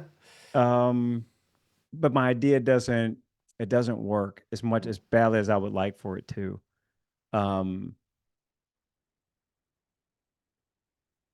yeah, it doesn't work. It will require like I wanted to get the queen over to the that dark diagonal yeah. and have something set up with the knight, but the problem is you cut your queen off from protecting the light squared bishop the minute that happens, and so it doesn't work. Yeah. I don't have It's a little bit I don't have the slow in this time. case. Yeah. Yeah, doesn't have time. My thought was, oh man, if I can get that there, but if the bishop wasn't there, if he had tucked it away, then there's oh, that's interesting. Yeah, I thought this might happen. I was thinking that White should consider. In fact, this is what I was going to say. Um, is that White should consider changing the pawn structure here.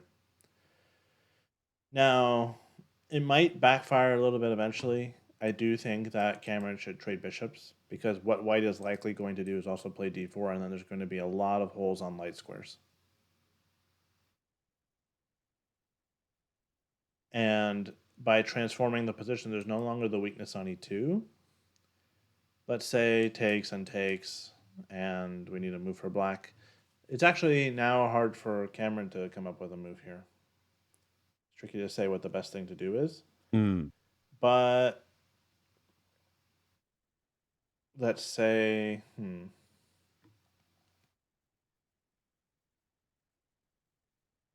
let's just. Actually, I don't even know what to do. What's the computer like here? Knight e4. What? What? Knight e4.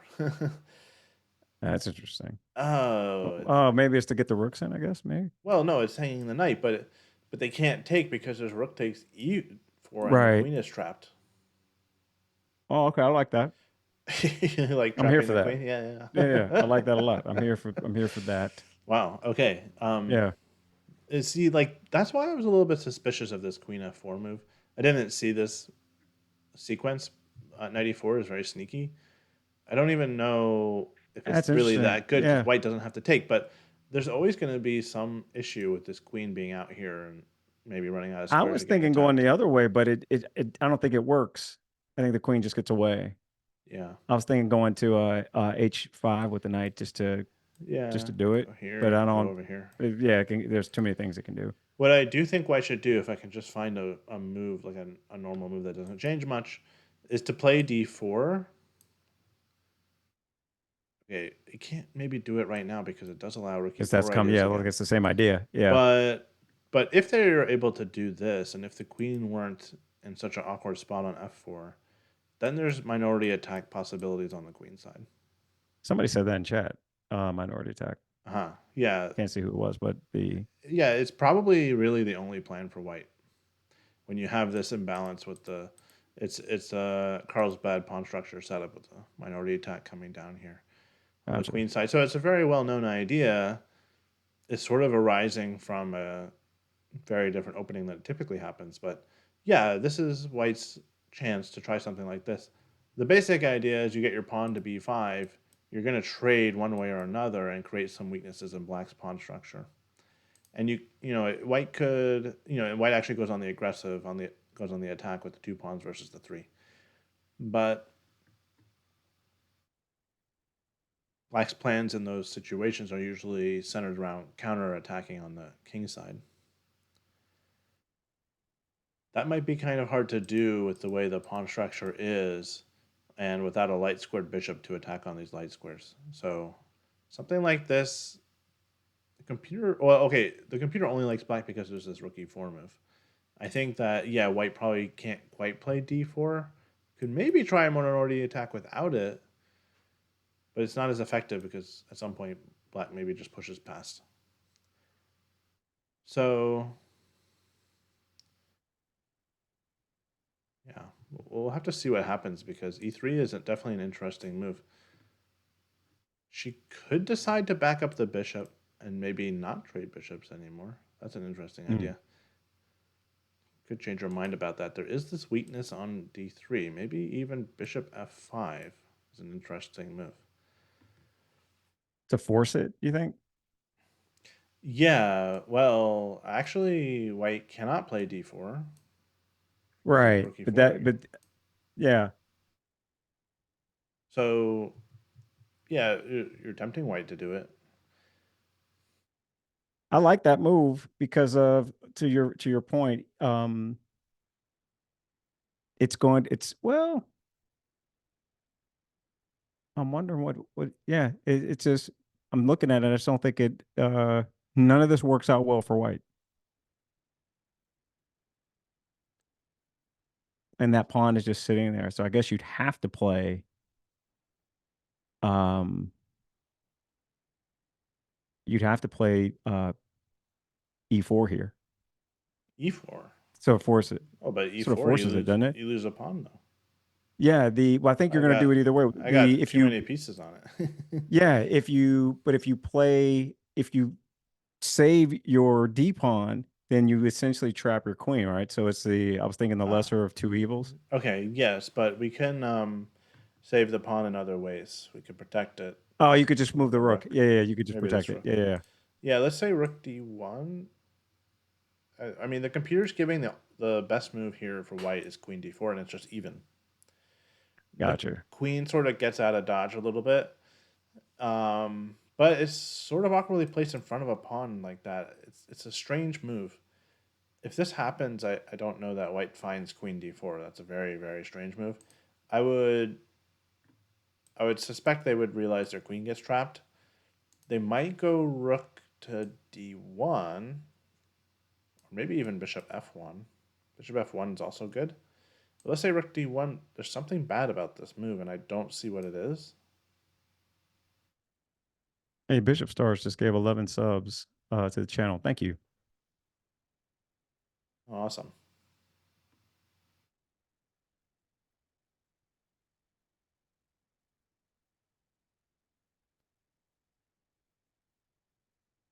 Computer didn't like protecting with the bishop. It didn't like protecting with the rook. Ah, okay. Because, yeah, it's the same trap all over again. Ah, gotcha. Now, this time white gets 2 pieces for it. For the queen, you got to give the queen for the rook. But, But still. yeah, it's a big advantage for black. There's also, by the way, rook e4, which isn't as good. Oh, I thought there was. Why? Why can't we do this? Oh, there's queen b8. There's queen b8. Oopsie. I thought the queen was still trapped, but it's not. It escapes this way. Okay, yeah. Yeah, no, that's unlikely anyway. She made Oh, a she's move. I played wonder bishop what did she f5. She do? played bishop f5. Look Oh, at so she that. actually played it. Okay, nice. Yeah, and this is really putting the pressure on white. Kamryn has in the last few games been very good at provoking her opponent to making extra pawn moves that just create new weaknesses or new issues in the position. And she's done that in the first round game. She did that in the first round twice, which led to her win. She did that in a way in the round 3. And now she's doing it again here. She provoked e3. Now she's attacking this pawn, and white's on the defensive here. I know it's even, but this is not an easy situation for white. There are traps on the queen lurking. Okay, you can't just play something simple like pawn d4 because then it's bye-bye queen. This is missable if white's not careful. I mean, it's unusual for a queen to get trapped in the middle of the board like this. Right. It's unlikely that this will happen, but a simple move like rook d1 falls for something very similar. We were just showing this Yeah. with rook e4.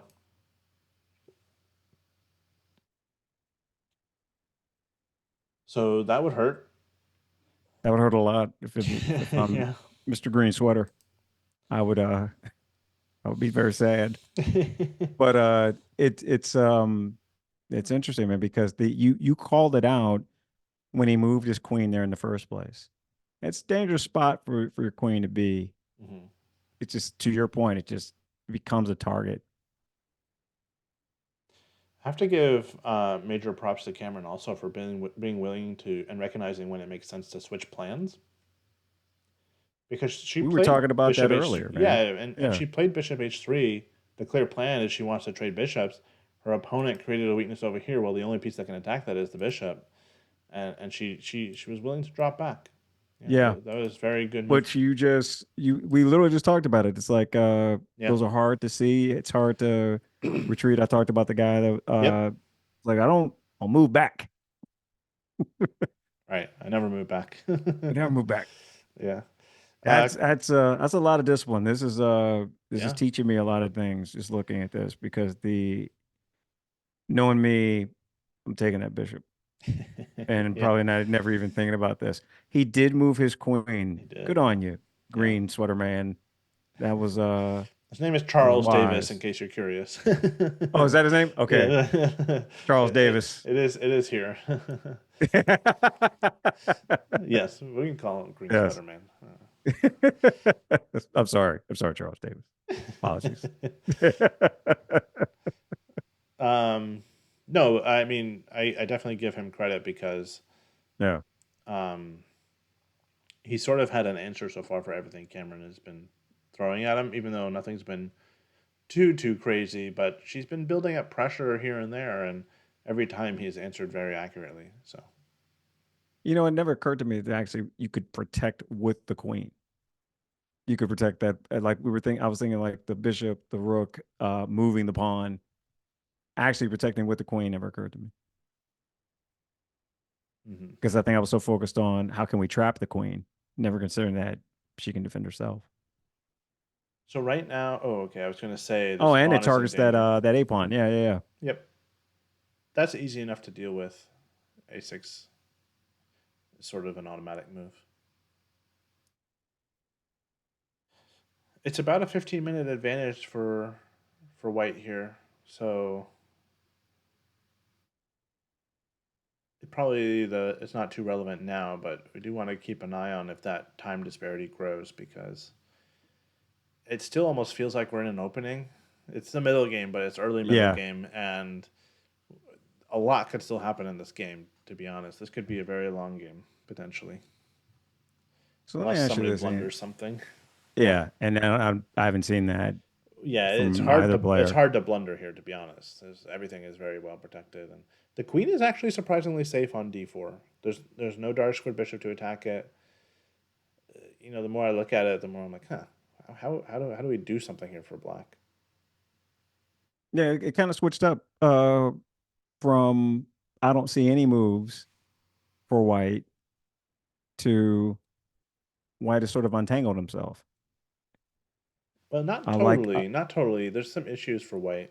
I mean, the queen on d4 is nicely placed, but it's in the way of the knight. It's in the way of the d pawn. That d pawn is still under attack, so it needs to be guarded by a piece. It can't be guarded by a pawn, and that's a little bit annoying. Now I'm glad we do have h6 in. So this is brilliant. Earlier I was like, well, yeah, why are we playing h6? it works out. The whole Yeah. time I wanted h6. When she played it, I was like, well, that's not helpful anymore because we're just going to trade it. And then she brought it back, and now it's helpful again. Yeah. So, Yeah. you know, yeah. Just how she drew it up. This we knew she Mhm. had this plan all along. Right. Yeah. There's nothing bad about black's position. The hard thing is how do you now improve further? For white, there's definitely ways to improve. We can definitely still do this minority attack plan. We could maybe double rooks on the c file potentially. We don't really need this rook here anymore. Right. And those are just two things that come to mind right away. E4 is sort of always a possibility at some moment. Not here, but it could happen. You know what? This okay. Um, Hear me out on this Okay. to that end. Knight G5 with the idea of doing that pawn break because now you've got the knight as an additional defender of that square. Um, Sorry, knight where? so knight to G5. Here? It's Hmm. protected. It's protected though. Oh, it is protected. Okay, yeah. The whole point of playing that H6 move. Sorry, You never could go mind. knight h4, similar idea, right? Which opens Ah, up the and then bishop to help. rework it. Yeah, yeah. But you know what though? I don't know that it works. My whole It might point of not wanting work. to get Yeah. it there was to have an additional attacker Right. on uh on E4. Yeah, it would work if the bishop had to go to g6 and we can trade. So this is why Yeah, it's nice to have the h6 in. yeah, I couldn't in my head it was like I did again, I'm not paying attention to the H6 pawn. I'm thinking about that break and I'm like, "Oh, if you have the knight there, you can do this, that, and the other." But to your point, the very thing we were just talking about, which is that why you play H6. Yep. This is why. Okay, White is thinking here. He's using a bit of time. He's probably trying to come up with a plan. It's hard to get this bishop in the game. I don't think there's really a way to try to maneuver it somewhere. I do think minority attack is the sort of clear cut idea of what to do. And once a pawn lands on b5, it will create a weakness in black's position. It could get black on the defensive here. He did something. What did he do? Mm-hmm. Played rook c2, yeah. Oh, he's gonna double up. Okay. Yeah, he's going to double up somewhere, probably on the c file, but maybe even on e2. No, probably not e2. Oh.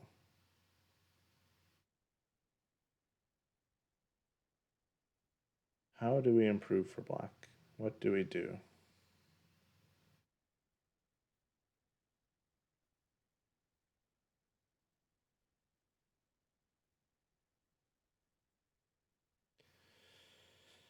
Oh man, this is tough. This is pretty tough. You go back to the other plan by chance? Bishop h3 again? Mm-hmm. Probably not. I Okay. think I like having the bishop aiming at the d3 pawn, Okay. just for that reason alone. And we never really like bishop h3 and some sort of trade on g2. It's a nice idea if we can get a kingside attack going, but this queen on d4 really spoils a lot of that because it's guarding across and it's hard to put a piece on g4 maybe, or the queen can come to h4 and try to trade queens if our queen ever lands on h3. So it's just it's hard to get an attack on that white's king, but we can't sit here and do nothing. That would be a problem. Yeah. So what can we do?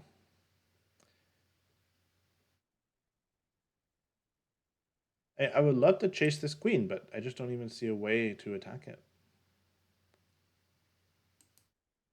We could think about ways to maneuver the knight to e6, for example, but then the queen spends one move to go away, and then what's the knight We doing on spent e6 three to anymore? get It was over there. Yeah. not so useful anymore. So, yeah, this is a very challenging moment, actually. It's one of the hardest moments in chess when you feel like I've done everything right. I have all my pieces where they should be. I have no weaknesses. And it's hard to even identify a piece that needs to be improved here.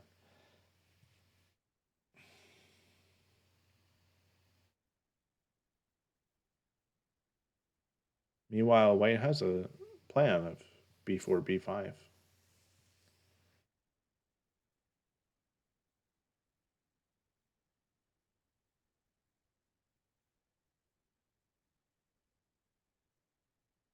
As much as I would love to involve the knight, I kind of like the knight for black where it is. Yeah, it does defend here, and it's helping control e4. That's the thing. Our pieces are doing things. They're I mean, this is some pressure on white here. There's pressure coming down this way. We're not ever threatening to take e3, but we're really stopping white from playing e4 themselves. That's still a lurking idea. They could maybe go knight d2 and try to do it.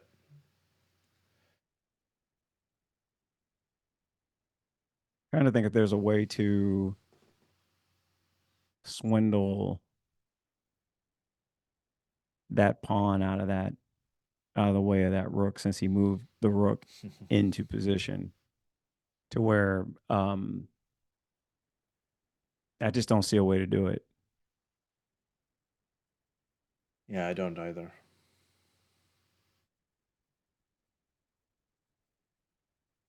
Okay. I need some ideas. So let's get a little help from the computer here because I'm sort of out of ideas. Um, yeah, and the computer's not helpful. Yeah. I just I mean, turned it there's a on, and the moves that it's suggesting are all moves that I sort of just would have not played at all. I almost wouldn't even have considered them. We talked about bishop h3. That's actually the top move, Omar. well, let Going me. back in Oh, again. that's. Yeah, Oh, believe okay. it or That's not. interesting. That it's the top move. Yeah, That's that's the hilarious. top move. Like, yeah, we're just gonna go back to it. Yeah. Okay, so yeah, let me see how much you hate this idea. Um, Okay. what if we played? Even though I was like, all right, I would just get rid of that bishop. But let's say we play uh bishop to um g4, right? So you're not pinning the knight to anything, but the idea here is um it may be too slow. In fact, maybe I move the queen first. The whole idea I'm trying to do is get the queen to the diagonal where the other rook is before they double it up, and then clip that knight with the idea of you're going to take that rook. I don't know that it works, because I think that the minute What if they you go here? move the queen, yeah, there's too many things that they can do to defend, Yeah, on that. But I agree. I'm just thinking the is there anything to apart from that black can do here to and my thinking is just okay, the rook is it's not hanging, but it will if I move that, if I can take that knight out, and if Yeah. the queen Well, were white's already probably gonna go there. this way anyway. If you put your Yeah. bishop on g4, which by the way is the second best move. Oh, interesting. Yeah, bishop Probably h3 not and with the bishop idea I g4. have in mind though. I don't know what the exact idea is. Oh, actually, I do. It wants to go bishop g4. It wants to go queen f5, and then maybe swing around to h5, something like this. Ah, okay. But yeah, it also likes doing something similar with bishop h3 and a queen here, and a knight coming into g4 and actually trying to attack white's king. It's potentially dangerous if white doesn't react well, but white really should be fine. And then it likes knight h7, this move that I mentioned earlier. It does actually want to do this plan where bringing the knight to e6 to kick the queen. And in the meantime, just white ignores it pretty much, goes with their minority attack. After here, a queen can go back somewhere, let's say b2. And then this was the situation though where I wasn't really sure. We did all of that for what? Why can't we take on d3? Is there some trick here? What am I? Oh, there's a fork. Wow, look at this. Oh, jeez. Yeah, it's more likely that white plays queen c3 anyway. And then yeah, what do we? I mean, b5 is the move that I worry about. Hmm. I see there's counterplay with d4. That's a very nice detail. That's a very nice detail. Yeah. So it takes, Yep. and even take, by the way. In this Because you have particular that. position, we Yeah. have this threat. And if white tries to play rook takes here first, we're taking the knight with check. Right. No, we're not taking the knight with check. We're not taking the night check? Oh my goodness. Well, we're a little bit down a rabbit hole here. Yeah. But knight takes f3. Okay, that's fine. Well, I was But like, why is this bad? yeah, it's you'll like Oh, because this. the queen covers that square, I guess, of where you would want to go. No, we're just gonna take this. Well, I was Yep. thinking we just take this and we take this and we're, you know, pretty good position. White's got some weak pawns Yeah. potentially. You know, Oh, but our pieces are then a bit more active. that knight that bishop can sack itself. Where? In fact, it's not even sacrificing itself. No, we're just threatening to take this. Yeah. I'm talking about white. Oh, on c6. Yeah, that Hmm. would be too risky probably. Really? Yeah, yeah. Why do you want to sacrifice? You're trying to break through with the pawns or I something? don't even think I don't even think it's a sack because it's protected. Well, no, we just take. Oh wait, man, I've got board blindness for days. Like I Okay. don't see pawns. I don't see them. Nope. I'm like, oh, move the knight there. I'm looking at everything else but the fact that the pawn is sitting there. That's twice now. Okay. um, that's okay. The really cool line though is actually we don't take on f3. We take the rook, which looks like it loses a piece. But after this, we're mating, or we're very close to mating. Because then you're going up and the queen covers, but nothing else does. I got you. Yeah, but it's trickier than that because there is this block, and then we have bishop h3 at the end. I like It's that's the slightly more, yeah, and there's no way to stop the mate actually. This is coming on the next turn. There was a better move for white in this position. Bishop f1 here, rook c1. ooh. And But no, then well, we take. yeah, and then okay, so it still does. Yeah, because when he takes back, your same idea. Same idea, right? Yep. So they can't even take back. Oh yeah, well, I mean this is it's just Yeah. winning, completely winning for black. Yeah. Okay. So that was a computer line. The idea once you get to here is to play d4, and it's pandemonium all of a sudden. Yeah, just pandemonium. Um. Yeah. The what if white just moves the queen? If white just moves the queen, then well, we can take on here, Take and there. d3 is a Yep. problem perhaps. Also, our knight can maybe jump in. Our pieces get in. This is going to be an isolated pawn. It's more of a long-term pressure thing. Yeah, the queen should just move away. This was a mistake to take this, but I wanted to Gotcha. illustrate the idea. You know, I got you. bishop h3 was played. This is quite funny. It's a good move. Apparently, it's a good move, trying to start an attack on white. But we've had now this. It's almost like this bishop can't make up its mind where it needs to be. It started off on f5, then it gets to g4, just probing for weaknesses. Then it Right. eventually went to h3, went backed up to f5 again, and now it's back in to h3, back in. And I don't think it's a matter of Kamryn not being able to make up her mind. It's more likely that in different moments this bishop has had some interesting different things that it can do. Hmm. It probably is risky for white to ever take it. I don't think he's going to, otherwise he would have taken it earlier. But if he takes and the queen comes into h3, there's all sorts of ideas of playing knight g5 and then rook here, and getting a big attack going on. So for example, like rook c1, knight g5, there's no mate threat. The knight guards Right. on h2, but there's two ideas for black. One would be to move the rook here and try to just take that knight. Then you can take on h2. And the other idea is just to play rook here. Knight cannot take. Maybe I Right. shouldn't say that because this is not mate right away. The king can run, and this is protected. So it's maybe a little more complicated than that. But yeah, if black could find a way to dislodge the knight, then it's winning. Or it's already a good position apparently, and it's okay. If we make a move for white, like let's say b4, rook e6, this is the way. Gotcha. Yeah, because then it has to get out of there. Yeah. So there's some potential danger here for white, but they don't have to take. He's made a move. Queen h4. Oh wow. Yeah. That just Well, okay. the bishop should just back up. Yeah, but I mean The that's funny a thing is we should switch back. I've got to give it to White. That is who finds that, man? Charles Davis was like, "You're not gonna call me Green Sweater, man. You're gonna put some respect on my name."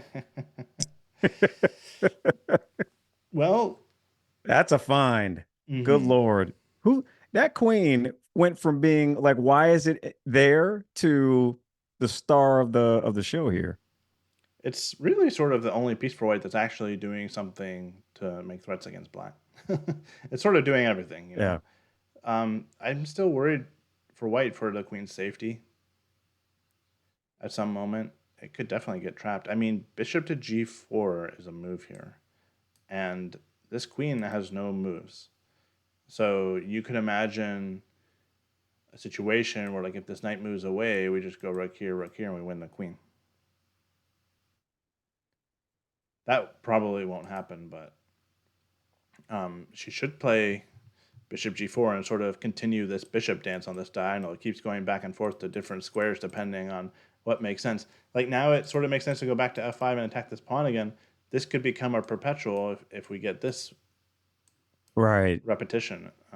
So she did take on g2 though, and this is Ah, fine okay. as well. Yeah. Well, I mean, this has been the most level game of the whole tournament so far. It's just been the bar has been right in the middle the whole time. There's still moves like knight g4 is an interesting idea. Also, queen f5 is now a square for the queen, and just say, you know what, you got a weakness here. I'll be aiming at your Yeah, rook. You I'm got just to gonna now replace it. tie you Yep. down to defending that again. But knight g4 is a little bit irritating for white, only because well, the queen can't come back across somewhere. So it might provoke Yeah. another weakness like h3, and then we just are happy to go back somewhere. Or maybe knight e5, yeah. But knight f6 or something like this, and it's not really a big weakness for white, but it's something that we're aiming at, and white has to keep an eye on it. There's almost a tactic. Doesn't quite work, but there's some ideas of taking on e3. Doesn't Oh, that's work here. It interesting. doesn't work here, unfortunately. But it's close. For example, like not rook, but pawn takes. We get the fork on the king and the rook. Yep. If the king were to move, then we're in good shape, I think. Right. Yeah, but the thing is, white will just But I'm give some assuming he's going material to back. take, right? Yeah, they'll give Yep. a little bit back, and we really just gave up a piece for 2 pawns. So, not worth it. Could work if the queen is on f5. Like, if the queen gets to here, then we might be threatening this. I like that. Yeah. There's some dangerous ideas. Okay, king takes Um, g2 has if you been put if played, you and had the she's queen, played queen f5. okay, so she already did it. She already did it, yeah. Interesting. Um, okay, I'm glad the knight is still where, because my question was going to come around the back to that pawn break if the knight was on g4. Oh, with like a pawn e4 move for white. Yeah, I'm just wondering Mm-hmm. if the knight was there, what how problematic. Okay, he just moved the queen back. Yeah. And we sort of did like a very fancy bishop trade. Yes. Like it was basically like a 10 move bishop trade.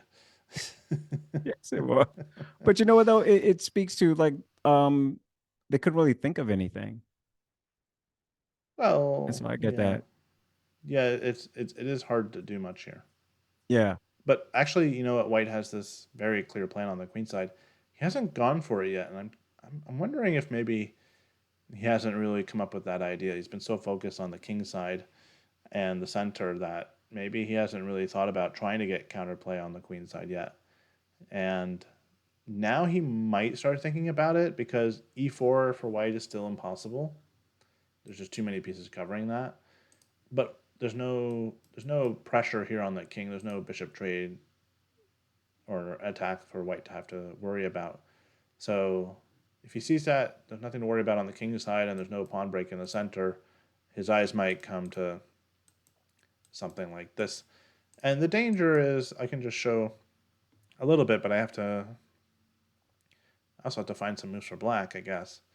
But let's just say we give white a few moves in a row to get this in. It's this b5 move that's pretty dangerous because after we take, there's a pawn lever. It's going to create some sort Mm. of weakness in the pawn chain here. Now, if this happens, the good thing for black is that we've traded off the bishops. There's not going to be also a bishop coming in on that same diagonal. So if the pawns do become weak, we have a chance to protect them all. But this is putting black on the defensive now. It's definitely a problem. So we shouldn't just waste time moving our king back and forth, clearly, but that wouldn't be a good idea. Um, so if white does go for something like this, we need to be doing something active elsewhere. Okay. An interesting move in this position is to play knight d7. The computer likes this move. After b5, we can play c5, I believe is the idea. We can take first and then just play Okay. Takes c5. takes comes And up. we avoid the pawn trade that would destroy our structure. The queen can go back, yeah. We just play b6. And this I pawn like it. is, it's weak, but it's not easily accessible for white to go after it. Yeah, and but that knight is there and doing his job. Mm-hmm. Yeah, yeah. Yep. Knight is there doing its job. I mean, we can also put a rook on it pretty easily if we need to. We have space. I mean, this is not a bad pawn structure for black. And in an endgame, this pawn could become a target. You never know. Gotcha. And I'm thinking, yeah, that rook lift uh to f6 maybe. Yep. That's a possibility. Definitely. Okay. Dislodge the knight at the very least. Okay. I think we have a long way to go in this game still. Queen d4 is still on the board, so Kamryn is thinking, yeah, what to do. Yeah.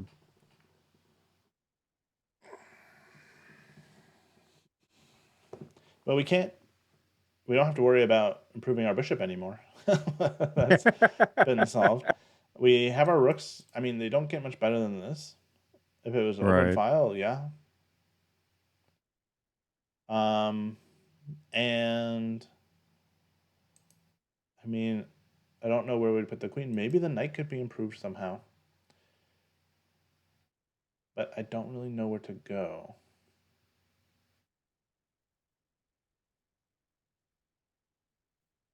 Again, there's this knight h7 idea. Knight f8, knight e6. You could do all of that, kick the queen for one move, and then we're going to be in the same situation again where we have to figure out what to do. I guess that's actually also a good way to combat this minority attack, because then we can always have that c5 and the knight guards that. Right. So it's a good square for the knight on e6, that's for sure.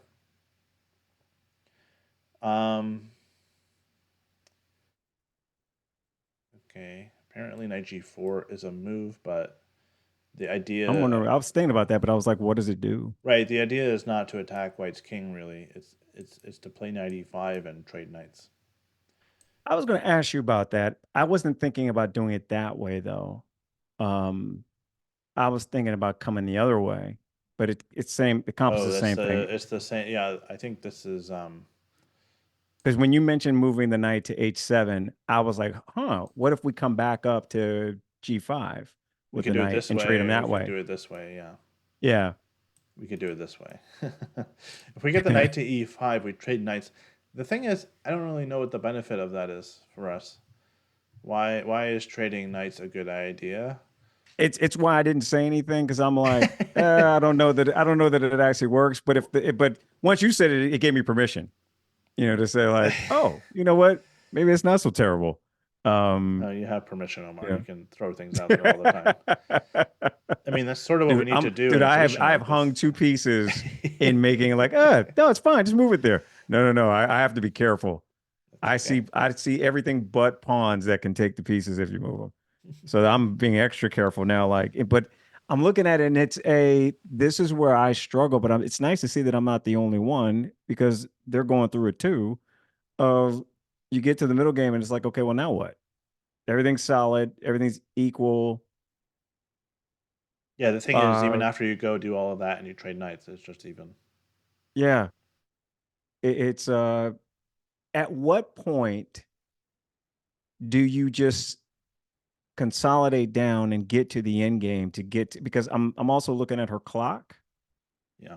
and I'm wondering, do you at some point do you just say, okay, let's just live with it because of time, because then Well, time becomes an extra piece, right? yeah, I think that's what knight to e5 and trading the knights is doing. Basically, it's just saying, you know what, Got you. let's just get these knights off the board so things won't be so complicated anymore. I won't have to worry on every single move about potential forks and knight maneuvers. So Right. that'll save you a lot of time of not having to calculate a lot of nonsense. So for Kamryn, it makes sense to trade knights for that reason, just to simplify Got you. things and allow her to play a little bit faster. And yeah, I mean it's just even the whole way through, no matter what. So the thing is, Got you. if you're trying to play for a win in this position for either side, there's a chance that somebody's going to do something risky here in a moment, and And don't yeah, be that it person. Yeah. could right. You do need to have some patience here to play a position like this. You can't get too This antsy, being like, "Oh, I don't know what to do. There's nothing to do," and then try something that's too risky. I'm Um, glad I got this game, Ian, because this is, if I mean, you know me, you coached me long enough to know that positions like this, I get impatient. Um, I run out, I get frustrated, and well, you're not the only one. checkers. Okay, well, again, I just think I'm better at it than everybody else of getting frustrated. All I'm right. a GM at this of getting frustrated and making bad moves. But like at some point, I'm just like, all right, well, I've got to do something, and sometimes it works out. Oh, no, that's interesting. It's the Yeah, it's same also idea, trying to only it's let's get simplify. the Yeah. queens off. Hmm. Yeah, let's just get to the end game. Yeah. Um, I don't blame her for this. I'm about sick of no. his queen too. If I'm her, Yeah. Pretty sick of this queen. Yeah. Okay, It's and like, there's a look, let's move. just, It yeah. looks like he moved. I think Oh, he didn't want it. they traded something. It No, was no, pretty he. quick. They like, Yeah. okay, so he did do it. Okay, yeah. Yeah, he played that pretty fast. I would have thought a little bit more about maybe keeping the queens on the board, but yeah, it seems like they're both content to head into the end game. There's always going to be this pawn break idea still. But sort of the more pieces that get traded off, maybe it won't be a huge deal anymore. We could see a night trade coming next. That's what I was thinking. I was wondering. Yeah. Yeah, and then the rook and pawn ending is very, very drawish. So, but still, a draw is a good result for her. I mean, her opponent is 1690. That's like almost 200 points higher than her.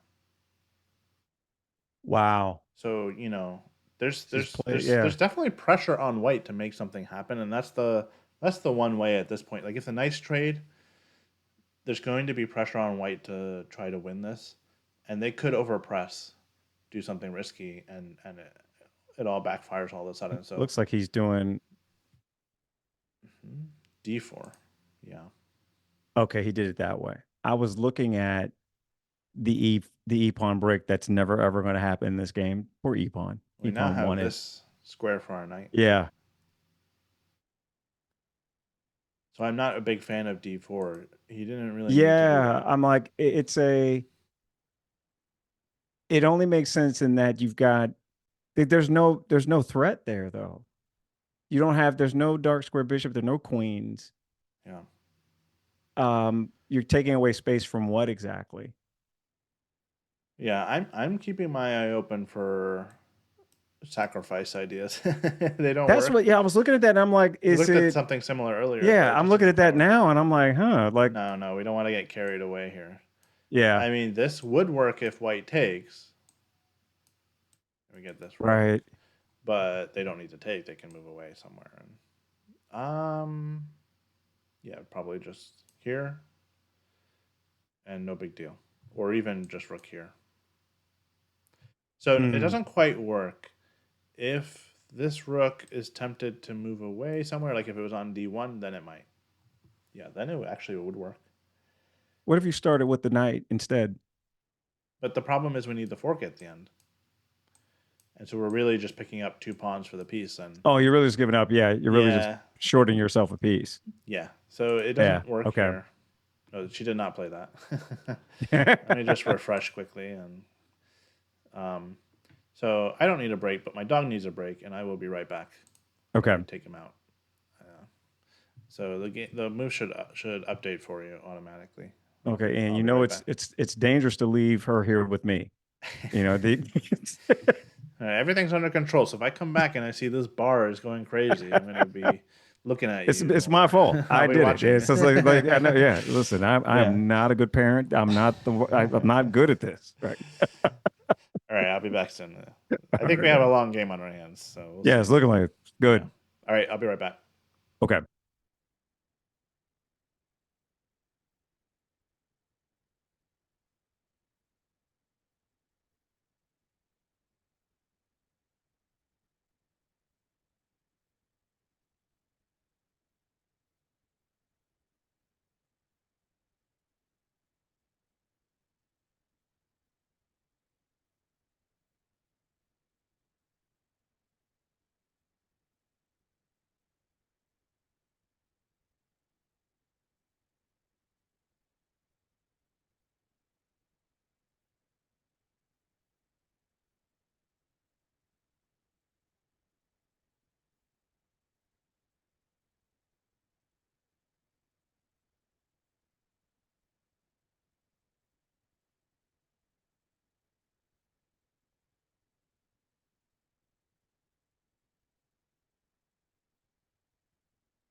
Okay.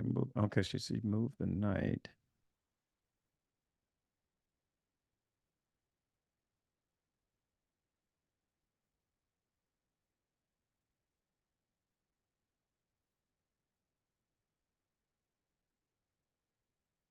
I was wondering what that does, but I guess it's just nice having that knight position there. But I'm wondering if black is going to kick that out. or rather, if white is going to kick that out.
Okay. Hey, welcome back. Thank The you. Yeah. All right, so we've had a couple well, the knight obviously is Yeah. Let me just back very up and nicely see. positioned. Hmm. Yeah, a couple knight moves. The thought I had on this was, well, does white just push that F pawn? Is this by design to get that, to provoke that, or is that just a really nice square for the knight, to Well, it's a control nice square for a black's knight. It's a nice square for both knights, really. both knights? Yeah, But there's a difference. Black can definitely try to play f6 at some moment, and white should not play f3 at some moment because f3 weakens the e3 pawn, that's what yeah. I but was like, f6 I don't know doesn't that you weaken do. any pawn. Yeah, So these knights are not equivalent. I think that the white knight might get chased at some point. The holes on the light squares aren't really such a big concern that, if we play this, the light squares are weak, but there's no light square bishop, there are no queens, not really worried about just one knight landing on g6. So, um, yeah, This feels drawish to me. yeah, the whole game has been pretty level, Gotcha. Yeah. and it should I, probably be drawish, but there's still ways to make mistakes. I was thinking of one that I talked myself out of, but it's in the spirit of what if I did?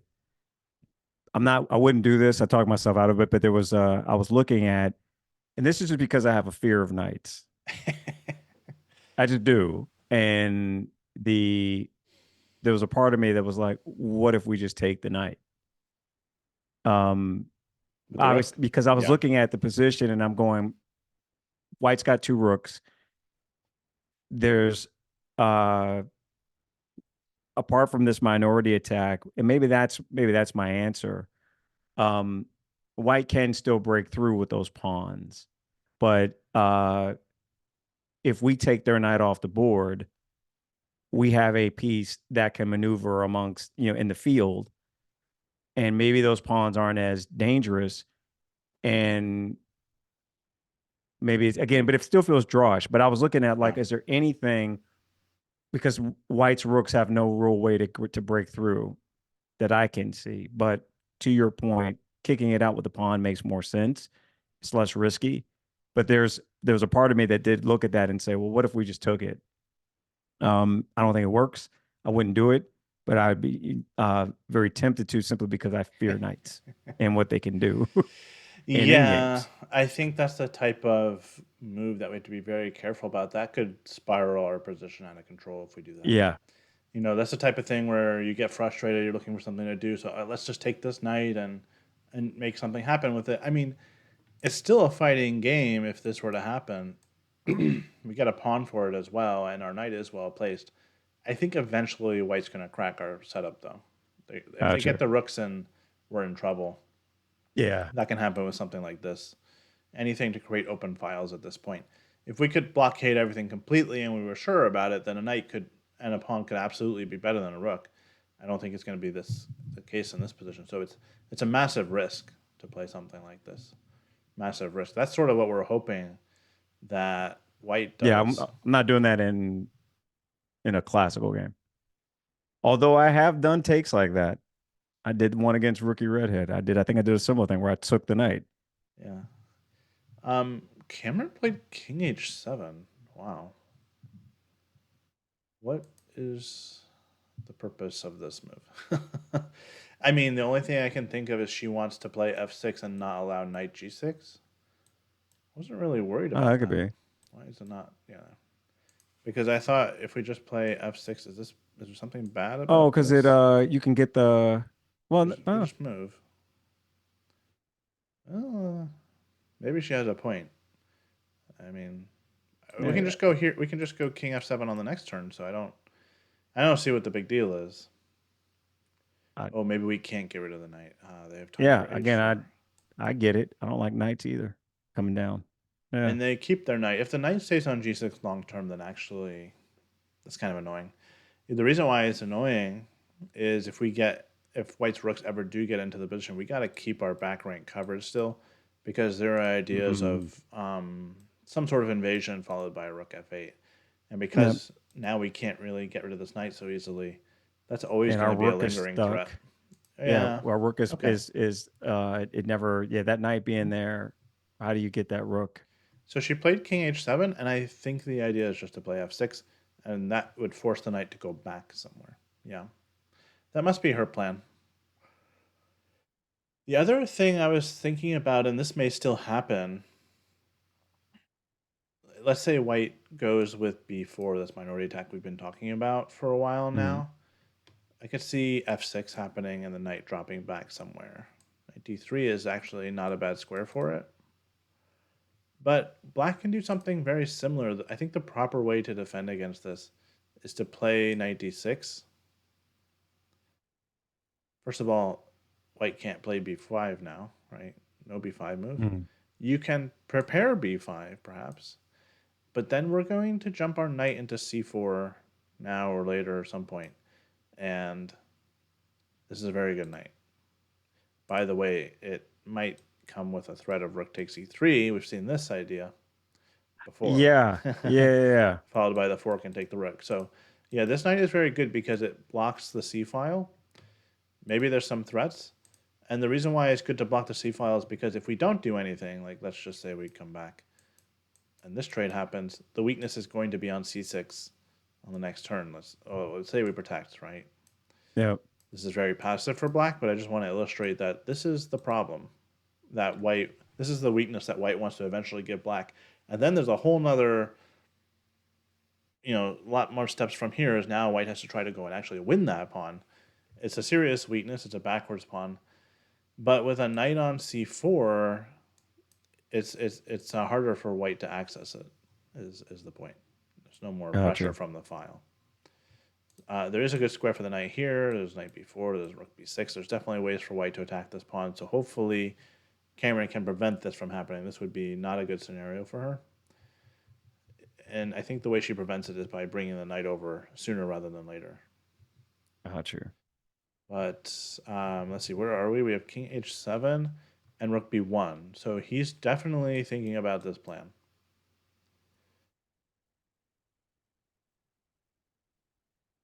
That is And on the agenda. I see, Paul, I hear you, man. Frustration. I just like I feel like I definitely do it.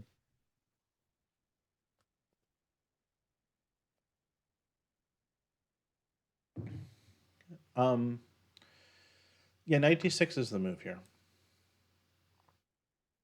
I know the knight looks really good on e4, but But we to your really want point, it yeah, over like here. it's yeah, it's I think it's great there earlier in the game. Maybe in this point it's it's attacking a bunch of squares that white isn't on or worried about. Hmm.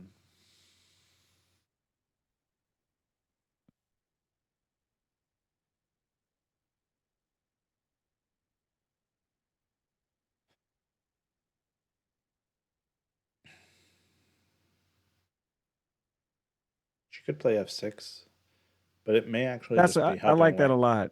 Yeah. I like f6 because it's just a I don't like White's Knight being this close to me. I don't like no go away, sir. Cameron's game last night was sort of similar to this game in a way.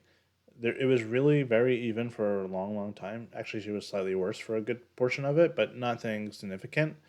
And then all of a sudden, both sides had a couple of blunders and back to back, and it was like giving me a heart attack because she's about to lose, then she's even again, then she's winning, and can she convert it? And so like, don't go anywhere if you're watching because this has potential to get messy still for sure. Um, Anything can What happen move are in this we on, game. Ian? Just out of curiosity. Move 30. Okay. Wow, that's classical for you. Yeah. That's a long way to get to 30 Yeah. moves. Yeah. They're Yeah. like 2 hours into the game, and Yeah. here we are. By the way, thank you everybody again for joining us. We appreciate you tuning in. Kamryn will be joining us at the end of the game to talk about it a little bit. At least that's been the ritual so far. So, when the game ends, be sure to stick around if you can and hear some of her thoughts about what was going on during the game and what she might have been thinking about at different moments. So.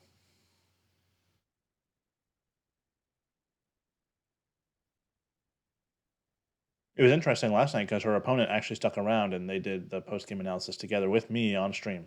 So that was Oh, no, interesting. that's pretty cool. Yeah, yeah. He was a Yeah. good sport because, he was rightly upset when he realized he missed the win, and yeah. So actually, you know what? Maybe now is while Cameron is thinking is oh, no, It's a good sorry, time to look she at that. moved. She actually moved. Okay, never mind. Oh, okay. I was gonna say I can go back and Oh show yeah, her what there's happened in F6. that game Yeah, quickly. yeah. Yeah. So the knight will move away. Okay, maybe we stay here for a moment because white should react pretty quickly, I think. And he has moved.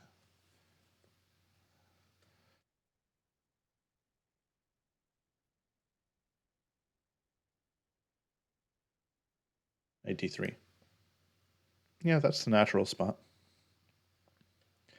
Right, we're gonna have some knight maneuvering here. I wouldn't be surprised if Kamryn drops back with the knight at some point, either now or on the next move. And should this pawn move to b4, jump into c4. Jump in there. Gotcha. Yeah, Yep. Everything something that like you've this. I'd be looking for. Computer doesn't really suggest this move. It gives like some weird moves on the king side actually, which I don't fully understand. I guess um, if we leave the knight here, we actually are preventing b5 for the moment. mm. So that makes sense actually. Maybe the knight is just a very good defender of this, but I'm drawn to this tactic. If b5, Because yeah. oh okay, well b5 we get knight a3, so Oh that's an yeah, issue. yeah, yeah, yeah. That's an issue. Yeah, let's say they play rook b3. Maybe this will work. Yeah, now we have rook e3. This is what I wanted to do. I've been trying to do this for a while, and it never Yeah. really worked. And it's actually a valuable lesson to take away from this game is you see some tactic that looks kind of skeptical, like it's not really working, but I'm trying to make it work. Doesn't work in that moment. You ultimately decide to abandon it, but you don't want to completely abandon and forget about the idea because it can come up again later on in the game. And in this position, black is winning now because after this we take the pawn and we get the rook back. So you basically win just 2 pawns this way. This could happen very easily. What do you Um, do if white doesn't take there? well, then you just back it up. You want a pawn. You Let's got what back it up. Gotcha. you Okay. got what you came for. Yeah. Gotcha. um, Kamryn has played g5. Hey, isn't that what the computer wanted? Computer Yeah, wanted that. yeah, yeah. Yeah.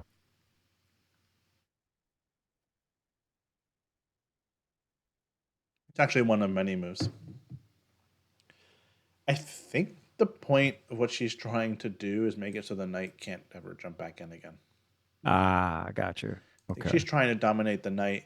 Maybe there's some ideas of like coming over here and a kingside attack could still be on the table. I like that. I don't think she's going to play g4, although it's also an interesting idea because then your knight can sort of hop around to f3. The thing is, I just don't know what the knight does on f3, so that probably doesn't really make sense. Yeah, I But think yeah, to your point, g5 it, is a very it comes interesting back. move. Yeah, I like that. Hmm. There's no real danger to her having the knight No. there. To your point, he's never really going to. He's probably not going to push f3 at any point. If I was white, I'd be a little nervous here about what she's trying to do. And when I see that b4 is met pretty easily by knight d6, then I'm starting to doubt my plan a little bit. He's very. Mhm. It seems like he's concentrating very hard right now. I don't know if this has been his usual pose throughout the game, but No, um, he does the Magnus hands ah, on the head, okay. sort of. He does that. That's been his go to. This is new. This is Yeah, he's definitely leaning made some over some quicker moves thoughtfully. as well. So Yeah. yeah, he's trying to work it out. Cameron sort of has the I'm unbothered body language of I know what my plan is. Oh, what'd he do? Oh, Oh, I think he did what you were talking about, Ian. he He's jumped the knight in. Yeah. okay. No, no, yeah, he didn't play before. He went knight c5. To trade him, or at least Well, to uh trade, but also to put pressure on the pawn here. And Cameron gotcha. should definitely not trade. Definitely not trade. That would be a mistake because then the momentum is completely on white's side. Because white will take back with the rook, and then there's no stopping this, and there'll be a back first pawn that she has Aha. to defend forever. Now you Right. might be able to just go on lockdown and try to guard that pawn with your rooks and bring your king over, but it's a very miserable position to defend. Yeah, because now to your point, they've got their minority attack plan, and now she has no piece that can jump around in the position because it's basically Exactly. locked at this So point. she Got it. needs to play knight d6 in this position. Yeah, knight d6 is the move. Okay. The computer has some other Yep. recommendations, but they don't make any sense to me. So I'm just going to Yeah, if ignore she that. defends. Did she move? Not yet. Not yet. No, but knight d6 defends the pawn, right? So Yep. it's already defended, but now you have some freedom to move one piece or the other if you want. Yep. It stops b5 because you're adding a Hmm. third defender there. And if the pawn does push, you can always jump back in over here. So yeah, this is the move. Then if white does nothing, Well, she can also do nothing, but there's maybe some plans of Oh, getting the getting king, doing getting get a little something walk, going. get a little Yeah. exercise for the king. Not too I far this like it. time though. Not too far this time, Yeah. Omar.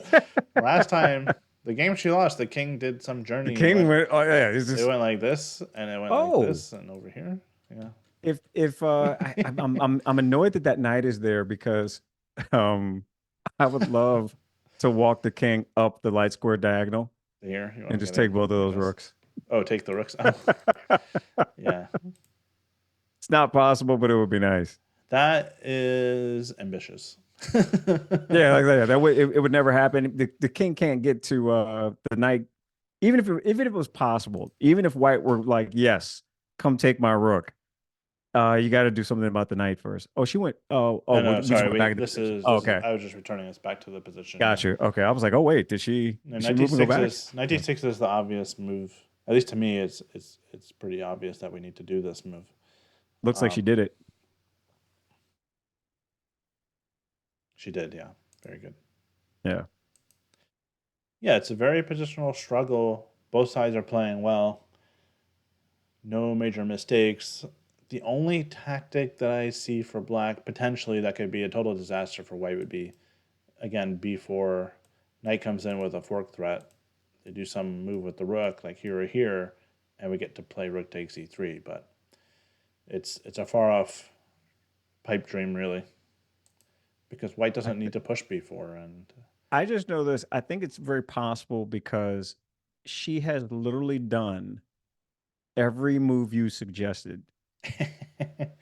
She has made yeah, that move. right. But I don't know that white will necessarily go into that. I don't think white wants to allow knight c4, and so he might not play b4. Now, that's going to be frustrating for him, obviously, because he's spent a lot of energy building up to play b4 and Yeah. b5. So to change plans like that at this point is not super easy. I think he might spend some time here to really figure out what the right way forward is, because if it's not b4 b5, then what is it?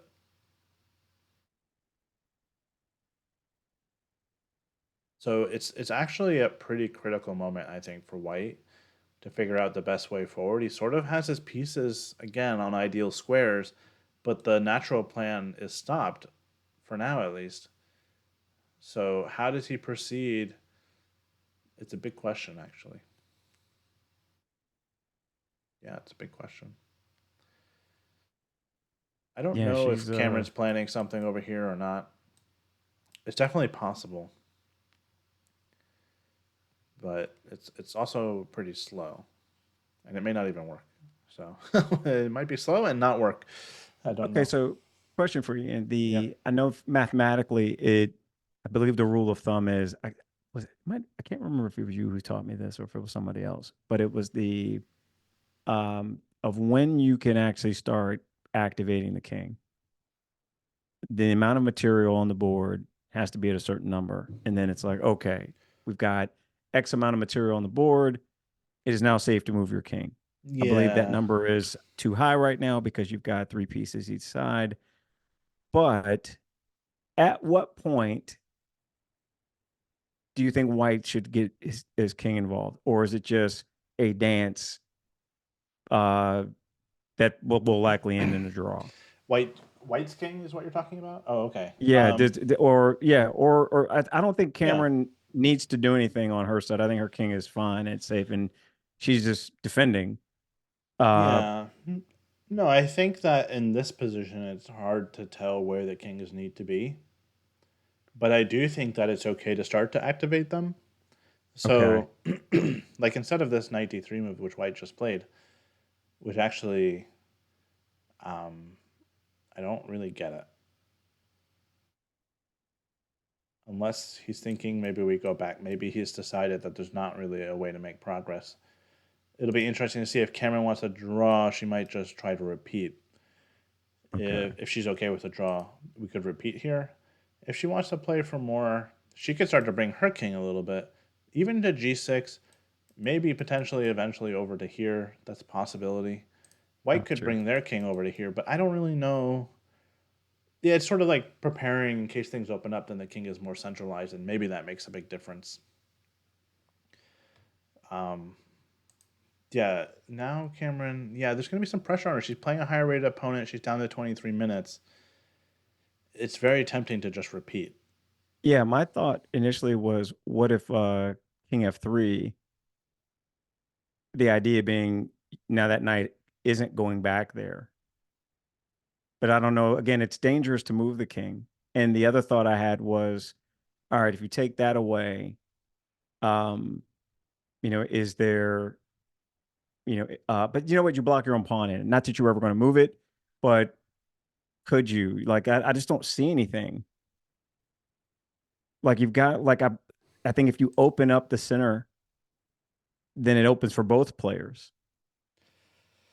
Yeah. I'm looking at like there's How do you no. even open the center though? I don't. Yeah, yeah, I'm looking at it like, but not without sacking something. She played knight f5. That's a different square. Oh, she wants to do this. Yeah, there is a threat now. Time for white to be alert. Knight to c5 would lose, or at least be a worse position after this. So she Okay, it's is. just the other side of your idea. Yeah, this idea. Okay, so she's on to this idea. That's good. We'll see if white is. Okay. Most likely, yes, See, he'll see it. this is why you But here we take the go. knights. That's You why know you what? take them. Yeah, that's right. And by the way, by the way, he'll probably see it, but I think Cameron made a good choice. I think she's realizing there's not much danger on the queen side after all. And why not make some moves and see if her opponent relaxes and falls for a trick? It's really the only trick that I see, but it's missable, that's for sure. I mean, he could be thinking that maybe we're just going to repeat. He could think maybe it's getting ready to help play h4. Gotcha. Ultimately, I think he'll see it. He moved kind of quickly. Oh, he Oh, missed he didn't it. see it. He Oh, he missed it. missed. No, wait. No, it's not. Oh, it's something different. Oh, this is. Oh my goodness. He saw it. Oh, he defends it. He just it's But he defended his rook. Yeah. So his now rook. if this Yeah, yeah. happens, check. The king moves and knight takes. He can take it back, and he's up a piece. So he Well, did see it. that's wow. No, but Omar, what did he? Come on, find this. Good move for black. It's a winning move. I mean, not. I mean, Oh, it's like a disaster for white if you find this move. This is a okay. golden opportunity. Yeah. Let me see. She could have done repetition with the knights. Instead, she makes one little threat, and black overreacts. I mean, white overreacts. Okay. All right. Let me start uh with the checks. All right. So if we take the pawn with check, uh, the pawn has to take back. It's forced because otherwise you're just winning the rook for free, or you're winning a pawn and a rook. Um, and then you're actually winning. I think you're winning the knight too. Um, I mean, okay. So wait. So you take with check, take pawn with check, takes, pawn takes, rook takes, right? rook takes, The and king can move to now, protect the knight, or the rook can move to yep, protect the knight. It's not good gotcha. enough. No, there's something even. Okay. It's even simpler than that. It's so simple. I don't think he Huh. sees it. I definitely don't see it. He looks Um, comfortable, confident, like there's nothing to worry about. He's looking around the room. Now he gets up. Oh, Cameron can find this. This is very findable. Look, this knight move should look so suspicious. I never would have thought to put it here. yeah. And it's in a pin. This pawn is pinned. Right. So we can just take this pawn. Oh, geez. Yeah, we can just take See, okay, d4. it's a, Oh. I never that would have never. See, that's one of those chess tempo puzzles that I'm like, oh, it's this, and this is one of those puzzles where I go, I'm never doing that. That never would have come to my mind. Well, Somebody gave you it's Bishop Stars was like this national master is killing it, and this is why. appreciate Who that. but you sees this? You see it because you get suspicious when the knight move is awkwardly placed on a file like this. It's not protected enough times. I got you. It's not protected enough times. We're just going to take on d4. And that's a crucial, crucial pawn. You know what? It's that e pawn that never moved. What do you mean? That never ever moved. And now when it does, um, yeah, it's Oh, you mean it never went to e4? then went d4. Yeah, sorry, it did Right, right, move. right, right. Yeah. That goes back to that break and those early moves coming back to haunt. That's a she's found every move you suggested because her calculation is like otherworldly. It's So been I wouldn't be very good. Yeah. surprised. Yeah. But can she capitalize? This is it. This is her moment. The other thing is White moved so quickly. He played that move really quickly. He saw the threat, made Yeah. his move, but he stopped one thing but missed the other thing. Oh I think no, she played it. she played the wrong move. Oh, did she play my move? Oh, she got too stuck on. Oh, she played rook takes. No, that's a mistake. What did she play? I don't think it's not updated yet. Oh, she played the wrong move. Oh no. She got too stuck on the idea. Both of them probably just got too stuck on the idea of e3 being a problem. She played rook takes e3. Oh, she played rook takes. No, oh Oh no. It's no. tragedy. It's a tragedy. No. Oh no. And after takes, the king can move. I don't know what she missed here, to be honest, because this very clearly doesn't work. Maybe she thought at the end she still has a fork where she gets the knight. I don't know. Oh, she missed it.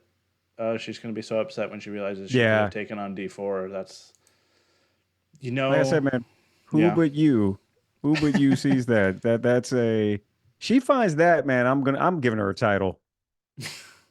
You're getting a title. That's a uh Oh, no, sorry. It's rook e3, and White is thinking, does he? I mean, she sort of did this in the last game that she played. She played a tactic that was fancy. It looked like it worked, but there was a tiny detail that didn't work. It was much more complicated than this situation, gotcha. and basically bluffed her opponent. Her opponent then did not react appropriately, and the game was right back to even again.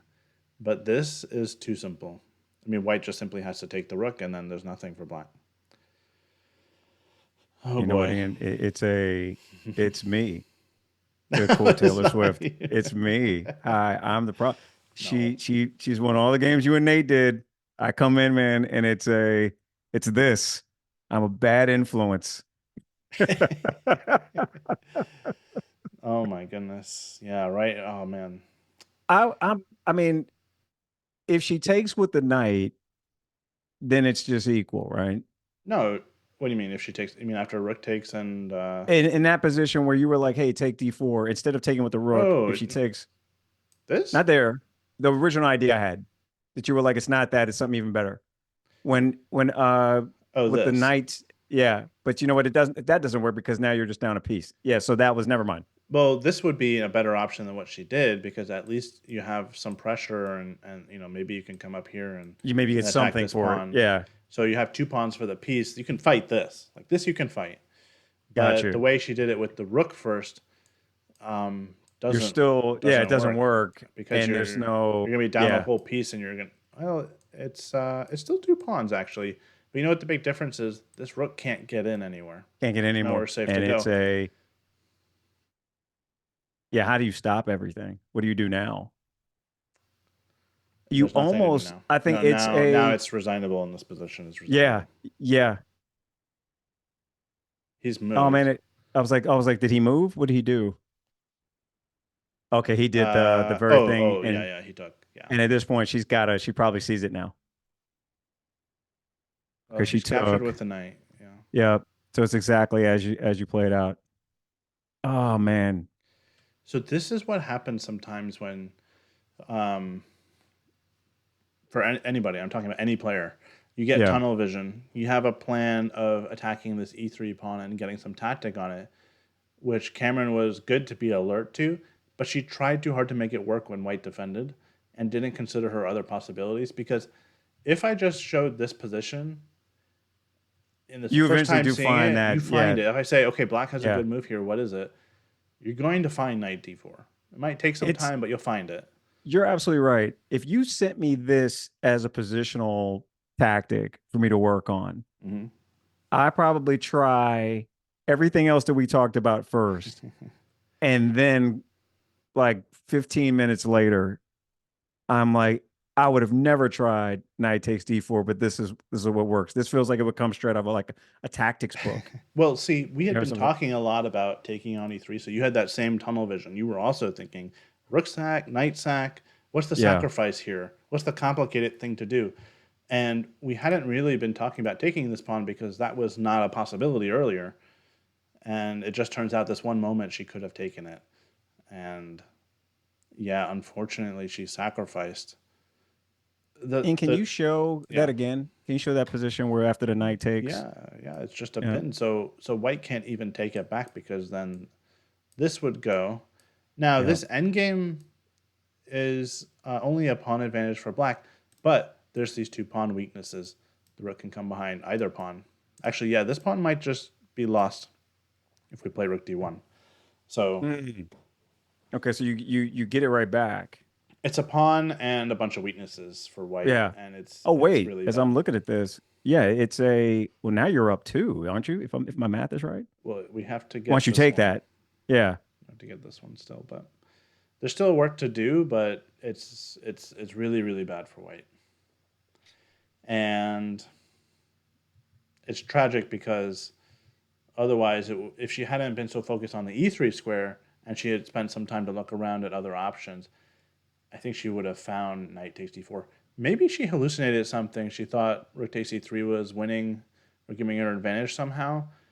And maybe it's possible she saw knight takes d4, but thought that rook takes e3 was somehow better anyway.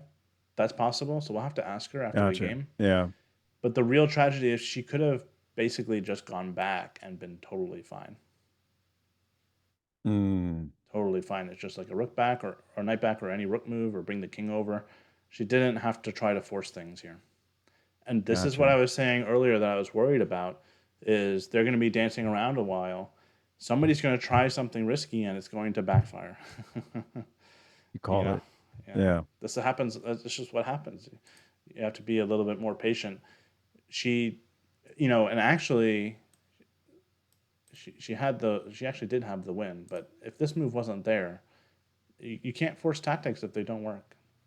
I mean, Mm, you can't try to force it. She tried that a little bit, I feel like, in the last game, and it should have backfired, but her opponent immediately messed up.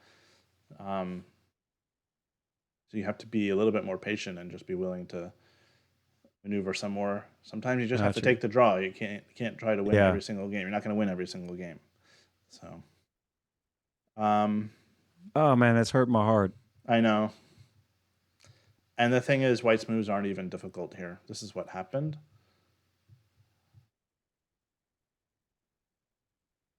It's exactly as you called it, Yeah. or as you saw Um. it. Yeah. Oh man, I was hoping she would find that because it's a, but that's a, like I said, man, that's a hard move to find, but it goes back to your point about very instructive in terms of tunnel vision Mhm. of seeing a tactic. I just did it, and I didn't.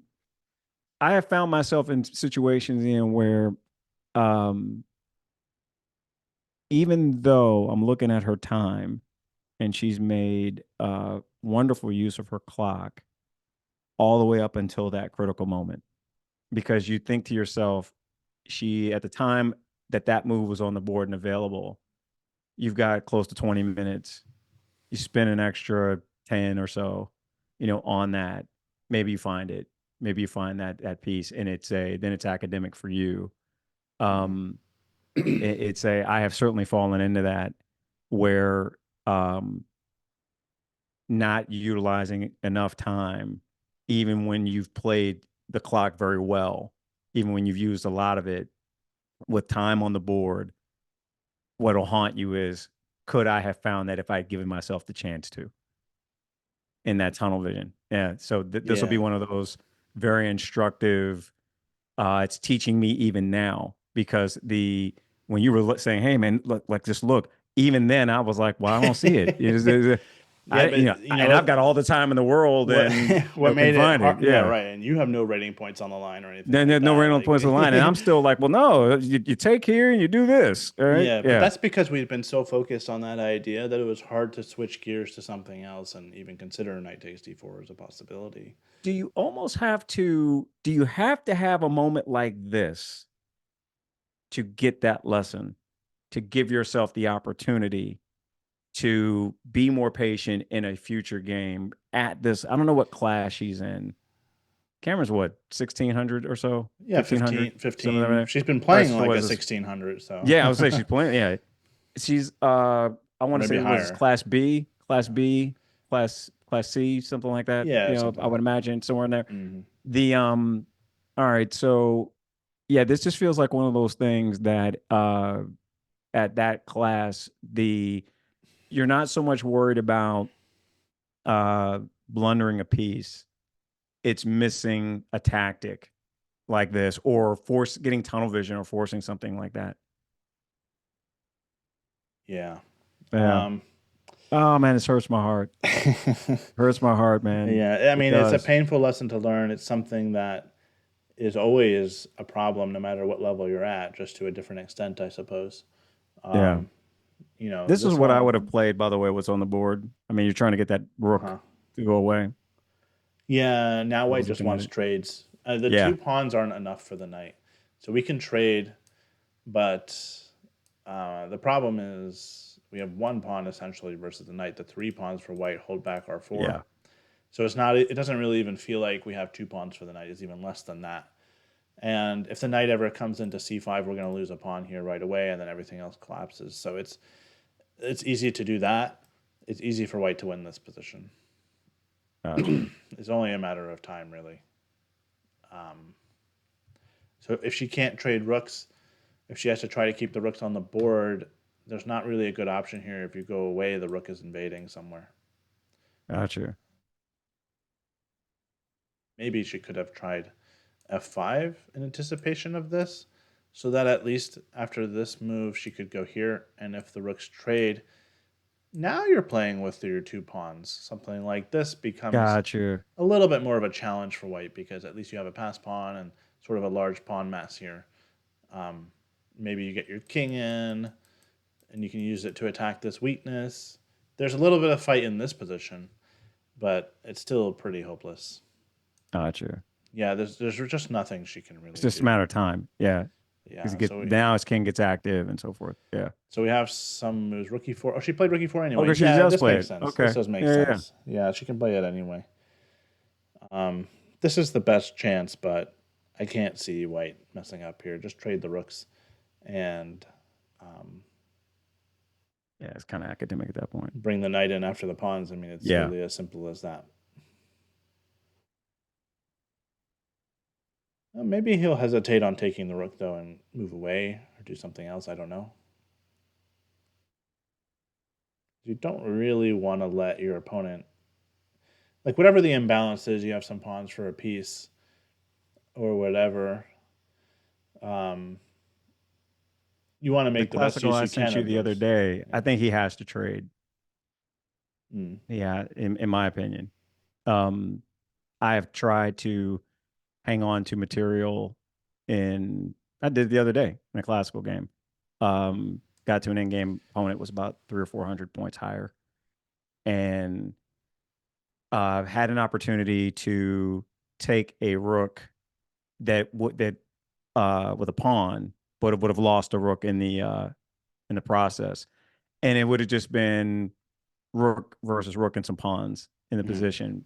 But I chose to uh, move the rook out of harm's way that would have been taken had I taken, and it is overcomplicated. I overloaded one piece, ended up losing a pawn, and then lost the end game ultimately. So it's Mm. very possible that if white were to not take here and simplify, that it just gives chances to Kamryn. Yeah, it's possible if he trades rooks that she gets something going with the pawns. White doesn't have to trade, of course. Right. Um, I mean, White can go knight here, just take his time and get the knight to c5. And once that happens, and the pawns on the queen side are attacked, there's really nothing. That's an interesting point that Bishop Stars just made. Um, Leaving the table Yeah. to that's a wow. I never thought about the walk away to provoke a move. He sees the tactic. I'm gonna get up because I want you to think that I'm confident in the move that I just played and I don't see it to get you to do it and then Yeah. come back and take my time. I'm And the not fact that he yeah. says, "Yeah, I do that." That is well, that is masterful. I'm not That sure that that's what that's her a opponent was doing. I don't think he saw it. I don't know, maybe. Maybe he saw it when okay. I imagine he might have you know what? What's most likely is that well, okay. Actually, often it is you make a move and you immediately realize it's a blunder, so it is possible. It's also possible he didn't see it at all, got up, came back, and when he sat down, he saw the position with fresh eyes, like if you were looking at it like a Mm, puzzle, and then maybe he noticed it then. That's a very likely scenario as well, and it's also possible he didn't see it ever. So it's like because I think it was just mutual blindness between Cameron, him, and you. gotcha. Nobody saw it. He said, "No, I Um, saw it." Sounds real cool though if he meant to do it, but yeah, you probably like, yeah, no, probably sneaky. nobody saw it. Yeah, So it's interesting that Bishop said that because I so I don't usually get up to try to trick my opponent or provoke them to do anything. But if I'm yeah, already up and my opponent is thinking for a long time, I will not sit back down again until they move because I interesting. want them to sort of get into like I don't know, they get into the zone and then they kind of can lose track of time very easily. And before you know it, they've used 20 minutes, then 30 minutes, then 40 minutes, and they get into pressure now. I feel like if you sit down, you sort of interrupt that thought process that they get into, and then suddenly it can alert them that, oh, my opponent's been gone for a while. Now he's back, and I've been spending time. So, Interesting. yeah, I'll spend that time just to walk around a little bit and kind of I've keep a ne- close eye so when they move, I can go right back to the board. but the whole idea of I'm gonna get up and I'm not okay. So they do trade.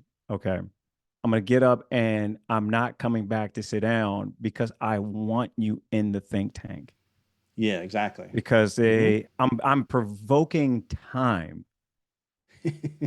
Sheesh, So man. I'm actually. This is just like that's never crossed my mind as a tool using Yeah, I don't know if it time really works, itself but as a weapon.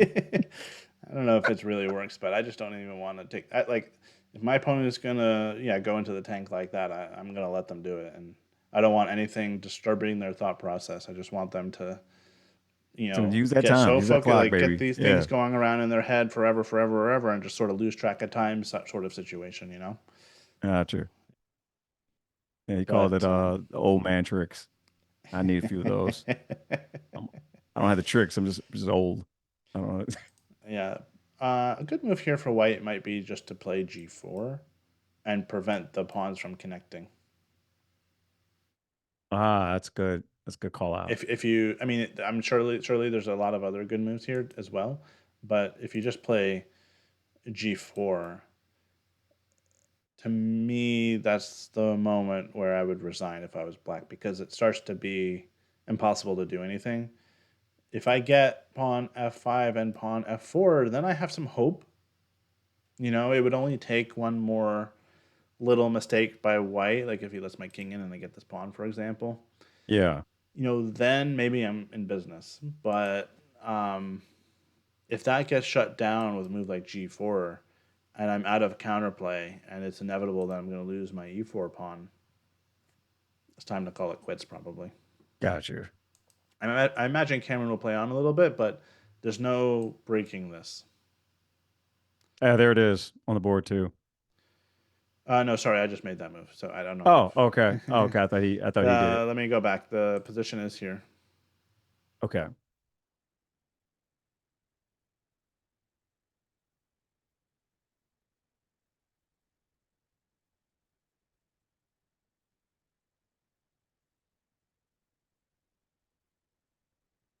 Bishop Stars was saying here that he played a rook sack in a similar position in a tournament, and like he intimidated his opponent. Like the kid he was playing was afraid and accepted a draw.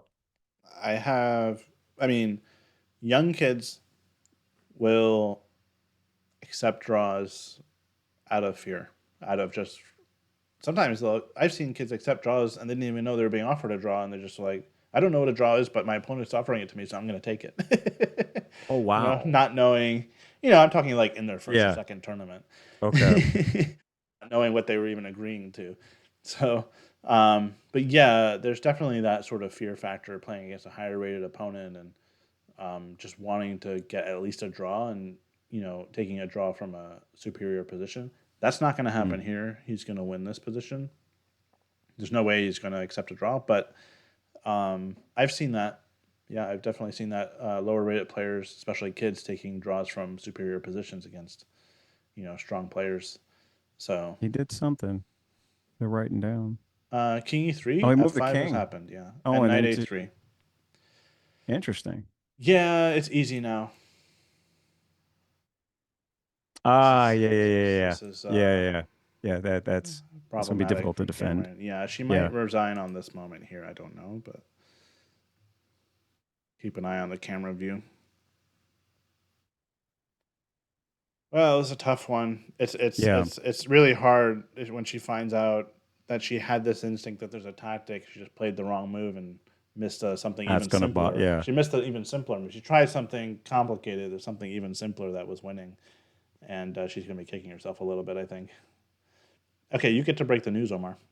I'm not breaking the yeah. news. No, I'll tell her. Like, Well, you listen, go ahead. You so take listen, this one. 100%. Like again, I am the reason No, that I like the streak continues with me. Like she's lost every game I've commentated on. I So don't the believe in those things. Stop being I hope not, ridiculous. man. I don't.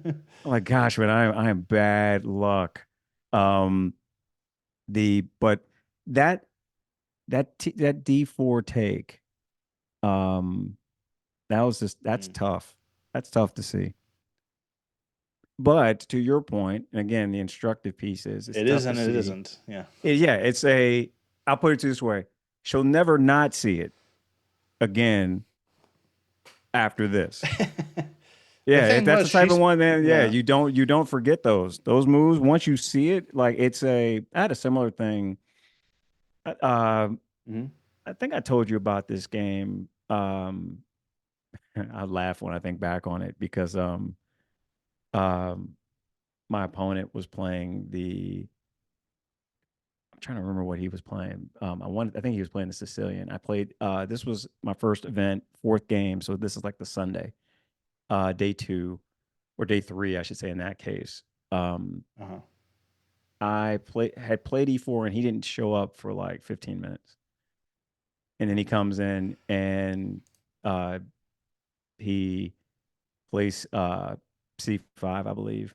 So he was getting ready to, you know, um, setting up the Sicilian. And I look back at that game in the move order, and I'm like walking into, I'm blundering like move one. I'm walking into stuff that I'm just so like, move two. I'm putting pieces in position where they're going to get taken or whatever, and position gets really squirrely. But it was I somehow blundered my way into a position where I managed to get his king on a walk. Mm. I've got pieces by his king, and all I have to do is push my c pawn, and it opens the center of the board. But I don't know this at the time. I'm so focused on this is where I get the term fake pressure. I talked to him after the game, and he was Mm. like, I was begging you to not see this C pawn push because it opens everything up. And as I looked at it, based on what I could have created by playing that move, because of where his king was, because of the awkwardness of the position, there was nowhere really for the king to go. And he Gotcha. created fake pressure enough that I missed hanging pieces and things. Like there are pictures of me from that event, and my eyes are on the pressure by my king. Like so a buddy of mine was there, took pictures, and you literally see me like this, looking at the position, and I'm like, it haunts me to this day. Well, it's Yeah. what you're talking about with the fake pressure is not uncommon when you have an even position like what we had earlier in this game. Let's say take something like this, right? If you might not have any forcing way to actually generate an attack, but if you just start trying to attack, even if there's not any like merit to it, your opponent can be very likely to react poorly. And that's actually Mm, basically what happened when Kamryn played this knight f5 move because white reacted poorly. The one time she's actually making a tactical threat here, yeah. again, the threat is to take, and after pawn takes, knight takes with the fork and picking up this. White reacted badly when honestly there was a ton of different moves he could have played. He could have gone rook b2, for example. He could have gone the other rook to b2, rook c3, um, even moving the king back so it's not a fork when the recapture happens on e3. Any of these very simple moves would have completely neutralized this knight f5 move. And but this is what happens. Players don't play very accurately. It's when they're on the defensive. It's hard to play defense. Right. And he reacted with this. And it worked beautifully, except that Kamryn didn't capitalize on the new idea. Right. You get so You focused got on, as you called out. Yeah. the other thing is she spent a lot of time thinking in this position, more time than I expected. I think she Right. spent the whole time double checking lines of should I take with the knight or should I take with the rook, and never even considered knight d4. Because if she had considered knight d4, I know she would have seen it and played it Yeah. like in an instant. So she Right. just never even considered this move. She was so zeroed in on this one square that again it was tunnel vision, but it's very common. It happens, and unfortunately in this position it ended up being tragic. Yeah. Gotcha. In one sec, for whatever reason, well, in my uh talking about my old game, Hmm? for whatever reason, my Amazon device decided it wanted to play classical music that is literally playing in the background. I don't know if you can hear it. No, I Give me can't. one So sec. we're all good, but yeah.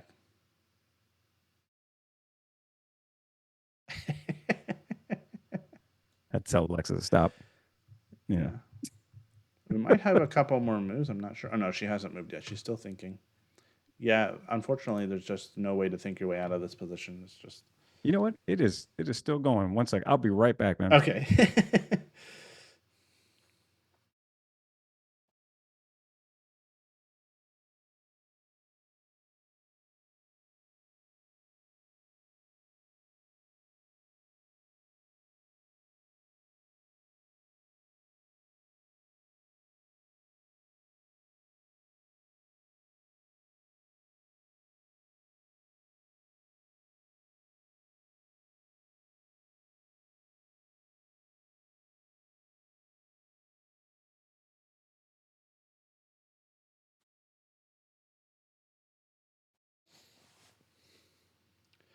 Yeah, I think as her clock ticks down, it's more and more likely that she's just going to throw in the towel at this point. She's not finding an active plan. Her extra pawns are stopped, and I was just saying, Omar, that I think as her time gets lower and lower, she's more and more likely to resign right at this moment because Got you.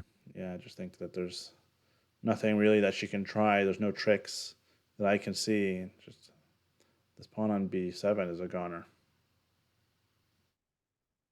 Yeah, it's just a matter of time.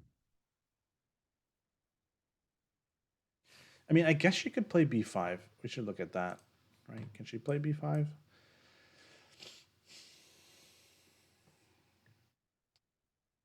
Well, the problem is after this and this, white can just go knight here, knight b4, and go after this pawn instead. Got you. Yeah, anything she tries, there's really white's going to have a good answer. Knight c4, knight a5 is the threat, and your king cannot get over to guard it. It's way too far away.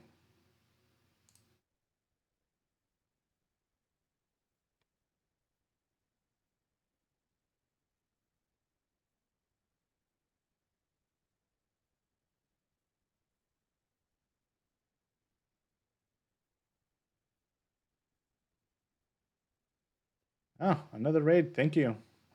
Oh, nice. Yeah, thank you. Thanks for joining in. Unfortunately, you guys are tuning in at a inopportune moment. The game's about to be Yeah. over, I think. But we will stick around afterwards for a little bit and talk to Kamryn and get her thoughts on the game, do a little quick recap for you.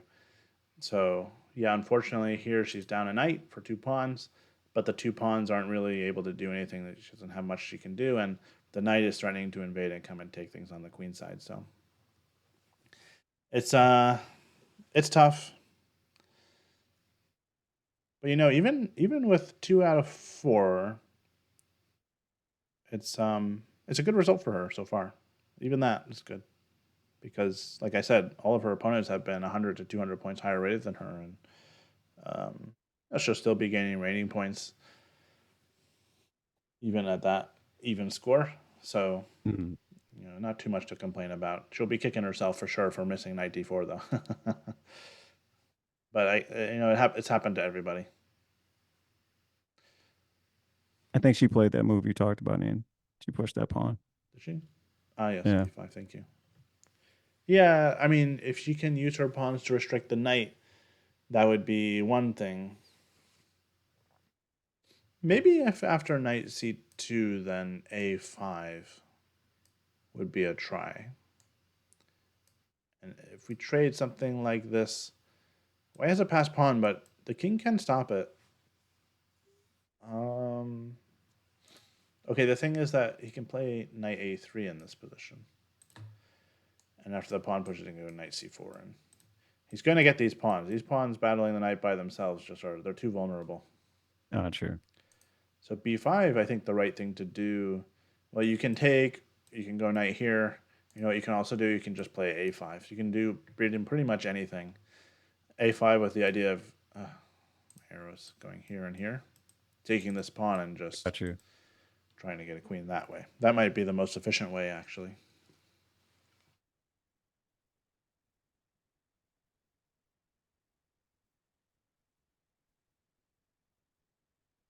Okay, so she's decided to fight on. No, it's going to take more than just one inaccurate move here for white to get into trouble, but we'll see what he does. Yeah.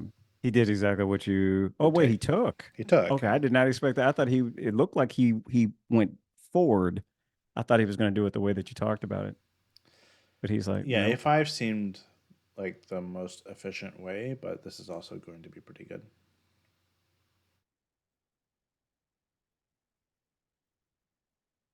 She probably has to try taking with the c pawn.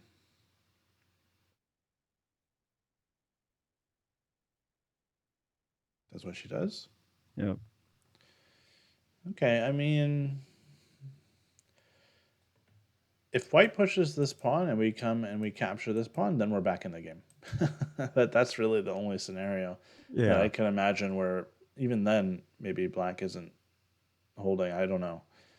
Do you So push and then? Well, now you want to get that king active, no, but do you it push? should be something like the knight coming in like this. Gotcha. It's Okay. still the knight invasion that black has to deal with.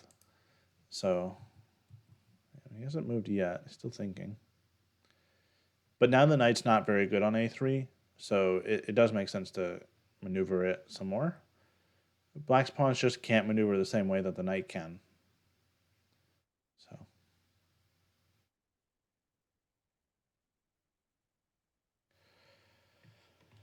hmm.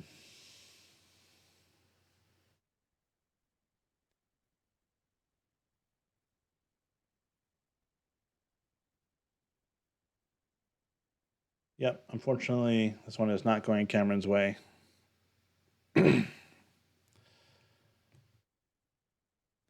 Oh man, my heart breaks for her. These are tough. It was good that she got the first round win, I think. That was a really important one for her confidence, you know? Um, so, sort of, when you get that first round win, you almost feel like, okay, I can play this game. I'm not, I have Yeah. some early validation is nice, you know? And even if a loss comes later, you can always look back and say, well, okay, I won that game. So, it was a nice game, too. She completely outplayed her opponent from start to finish. Um, just missed that one opportunity to be winning, and then it was like a whole eval bar switcheroo, and she didn't find the best move, unfortunately. What did he do? It looked like I thought he made a move. Oh, yes. Ah, interesting. Yeah, actually, before is, I think, interesting is probably the right word for it. Yeah. It's I don't love suddenly, that. yeah, it's suddenly a little bit harder for the knight to actually go after the a pawn. You have to get it to c5, and the route is long. It's this. I guess you can do it. That's the problem, is that black can actually afford to spend time to do this sort of thing. Yeah. But let's actually look, because let's say we do this. I have an idea. Oh, oh, look at that bar. Yeah. Yeah. All Yeah. right, here's my idea. We go king d5. We get a pretty active king. Yeah. Okay. Where it's Oh like, no. The bar is teasing me. It's yeah. like, okay, we're getting close to even, and then it doesn't. Is there a better move than this? No, king d5 is the best move. Okay, if this happens, it's a little bit of a fight, because my idea is after king d5, knight b3. Yes, this is annoying, but maybe we just go here. What's happening after king c4 exactly? No, it's not good. But why?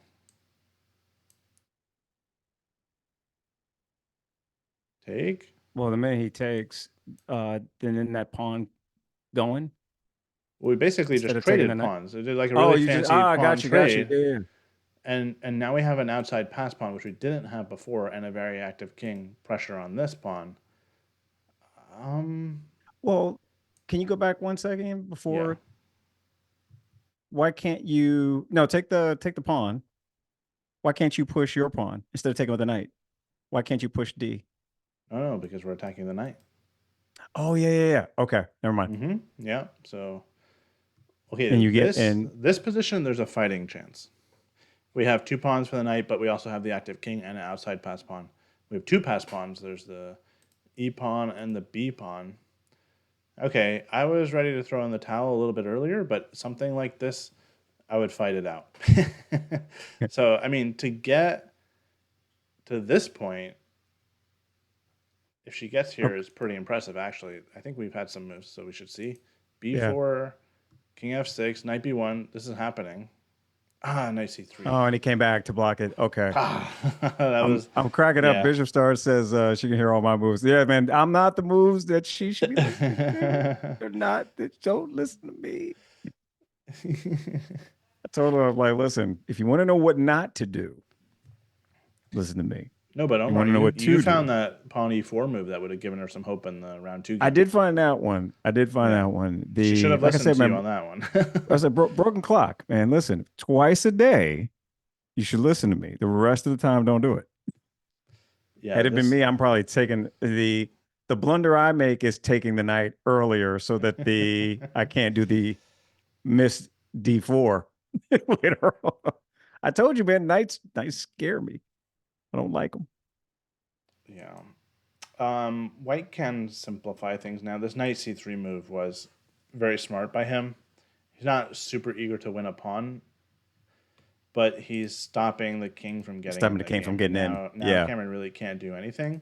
Had the king gotten to d5 or c4, there's resistance now, suddenly. But this was very smart. He's keeping black's king out of the game, and it's almost like she might run into a Zugzwang Zhang situation. Zhuang. Yeah, she's got to push something at some point. Yeah, Well, the king can that go she back doesn't and want to. forth, but white can Ah, make progress. White could push something forward and play g4. This, I think, is the killer move, because then these two pawns become disconnected, I got you. and your 3 versus 1 aren't getting through. The king is too close by. Right. This Yep. is a pass pawn now, so your king can never go anywhere. And the king can just come and capture everything. If he Gotcha. played h3, yeah, it's a similar thing. Similar Okay, story. so yeah, he's just like, yeah, I'm just Yeah, and kind the of wait, thing stalling you out. is, like, she can't really do anything. This sort of thing, the king can even come in and take this pawn. So we can't Gotcha. allow that to happen, or even go after this pawn.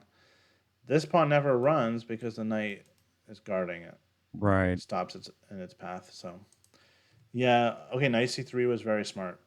Yeah, I give him a lot of credit for that. That's basically the knockout blow.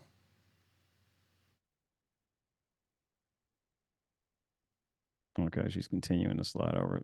I give her this, man. She's like, nope, I will fight. Six. Okay, she wants to create a passed pawn. She's being resourceful, I have to say. Yeah. Like I didn't think she was even going to get this far, um,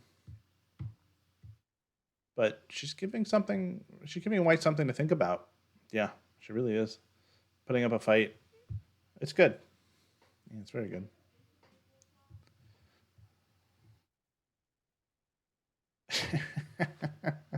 Just read Bishop Star's comment to you, Omar.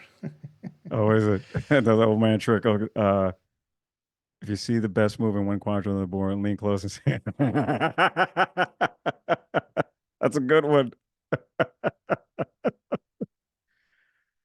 Oh, man. Oh, that's funny. I love her fight in this. Mhm. That she's like, no, you will, Prove you have it. to, Yeah. yeah, show me. Hmm. He's coming down the other side, I think, from what I can tell. It's very annoying, the notation here that I have, because it the new moves as they come in, they show up, but like I have to scroll down to see them, so I don't actually see when the move comes in. So thank you for Gotcha. alerting me. Yeah, this G4 move and the whole king side collapses. Yeah, and she's not in time to actually go over there and Not even close. Yeah. yeah.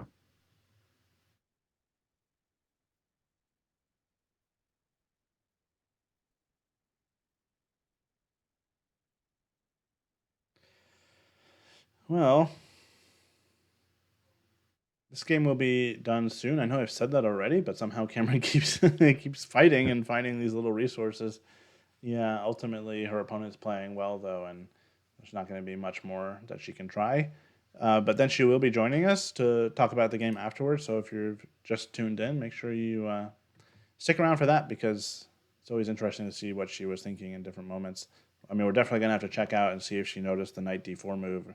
Maybe she thought her move was better, or maybe she didn't see it at all. I don't know. I'm pretty curious Yeah. about that. Looks like they're wrapping up too, man. They each made a okay, she took. I was curious at what she Yeah, was and he going to took do back. there. I was curious if she was going to push the F pawn just to do it. Yeah, But maybe. Yeah, at yeah. least you get a protected pass pawn that way. Now she has two Yeah. backwards pawns. So the two pawns she has for the piece are not very high quality pawns, and it's Yeah, very and that simple center to pawn just take is this. yeah, he's just taking that. Yeah. We can go here. We can push the pawn.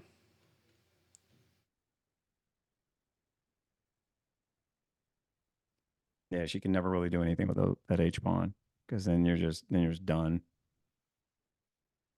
Well, she needs two kings in this position. Yes. She needs a king on g6 and a king on He's b6, taking so on you both can sides. create Yeah. two pass pawns. Yeah. Fortunately, it takes a very long time to go here, push the pawn, and then run all the way back and do the same Yeah, thing on the run other back side. over So that side. Yeah. creating like two pass pawns that white has to somehow stop, it's just not possible. King b6. Okay, she went. Okay, Mm-hmm. Yeah, I like it. Fight on, she's man. gonna get a pass pawn, but it's only gonna be one pass pawn, and the knight can handle that while the king and the pawn in the center kind of Yeah. come down the board. So, yep. And he's moving quickly. There's not too much Yeah. to think about. Just take the pawn. It's hard for white to even blunder at this point. I don't even know what that would look like.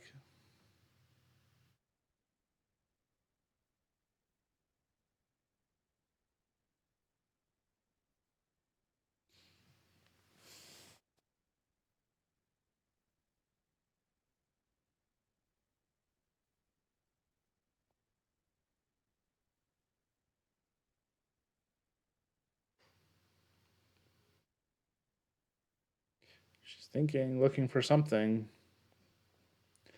Her pass pawn, if she plays a5, could be dangerous if she had time, but white's pass pawn is already ready to run down the board, and there's no resistance.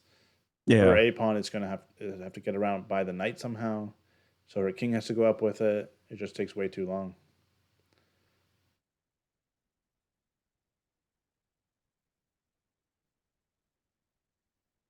I don't know about her, but I'm exhausted. I don't know. How are you doing, Omar? Are you still awake over there? So yeah, still there, man. This was a good game. Very, very, very instructive. Okay. Okay, so she's pushing. Yep, A5, yeah. yep. She's going to try. Might as well. Yeah, I was gonna say, yeah.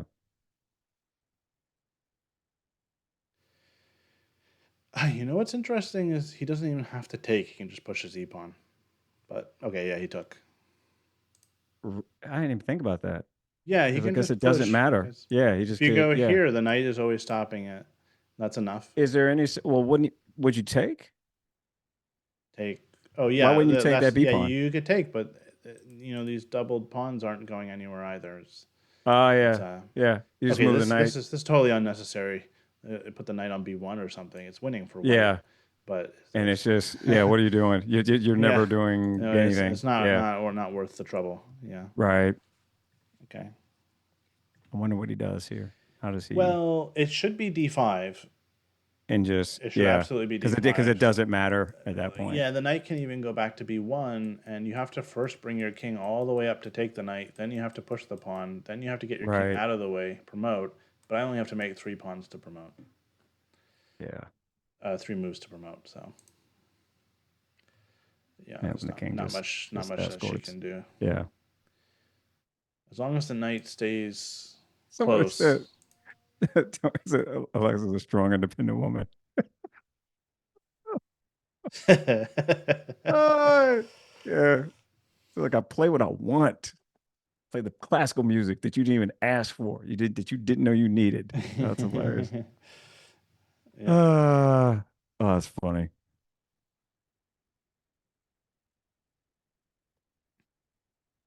Thanks I'm again, curious if everybody, he for just tuning in. We will yeah, be back later this evening in about 2 hours from now yeah. um, with round five. Round five, yes. So she has another game to play today, and it'll be She'll have white this time, so I'm confident. yeah, Like yeah. She's been it's winning her white games. yeah, Hmm. That's so far so the maybe, pattern. Yep, yeah. there's There he goes. D5 on the board. Yeah.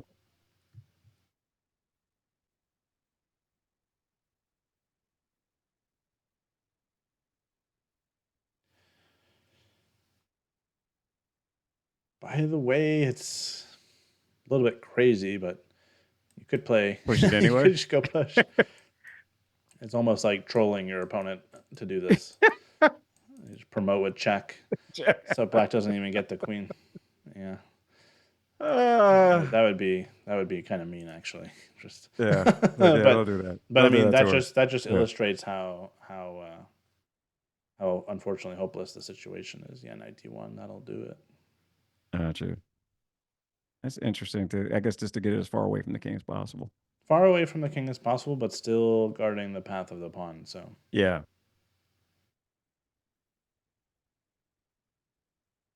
and if he wants to, he can go for these pawns now. But really, he can just bring the king and the pawn together, and that should be enough to win. Yeah. If she brings her king back to try to stop it, let's say something like this, she's going to be in zugzwang. You get one move with the pawn, but then it's stuck, and it's an elementary win. You never get. If it was just king and pawn versus king, it would be a draw in this position, but she's going to be forced to She's go here or here. forced to be yeah. And it's yeah. So there's no, and white also has just plenty of tempos with the knight. So knight d1, king b6, we're probably going to see that happen. And she's going to run out of moves, unfortunately. But he just needs to go with the d pawn. King and the pawn together. Is there a way for him to go wrong here? King f5. Probably there's not even a way to go wrong this plan. Oh, no. No. There's a bar teasing me again. Did I miss Yeah. something here? No. All right, bar. Yeah. Almost gave me a heart attack there. Wait a minute, there's a trick? No, there's no trick. And maybe if she could have been here and the king couldn't defend the pawn, then actually she might even be winning, but it's too slow. King Mm. b6, we have some moves. King e5. Yeah, this is the simple way. Just refresh this real quick.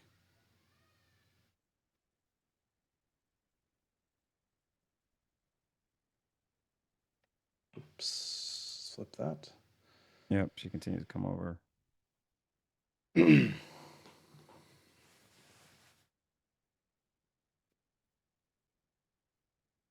Now either move, king can advance, pawn can advance, and eventually black will be in 6-1.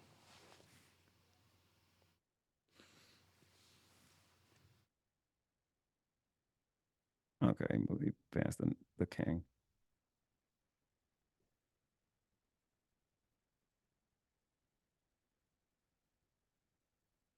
That's a great point, though, Ian, that you made. That if there was nothing else on the board but the two kings and that pawn, you've got some opportunity. Yeah, But the yeah. fact that she has other pieces that can make a move, there's no or other pawns that can move. She has There's, legal there's moves on there's the no board. hope of some sort of Yeah, stalemate trick. Exactly. Yeah. yeah. But that's instructive, though. It's a of the fight, and yeah, there's just nothing to be done. Yeah, there's not even enough. I was thinking, like, okay, is it possible to run the B pawn up to take away your pawn moves? But the fact is that that D pawn is too far down. Like it's a Yeah.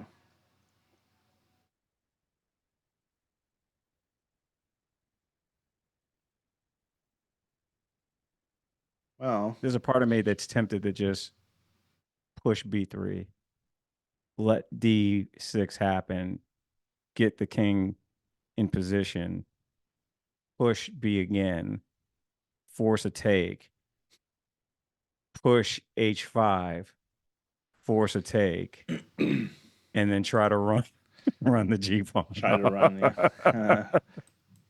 But Yeah. yeah, there's just no there's always a legal move on the board. Even if he takes your you run out.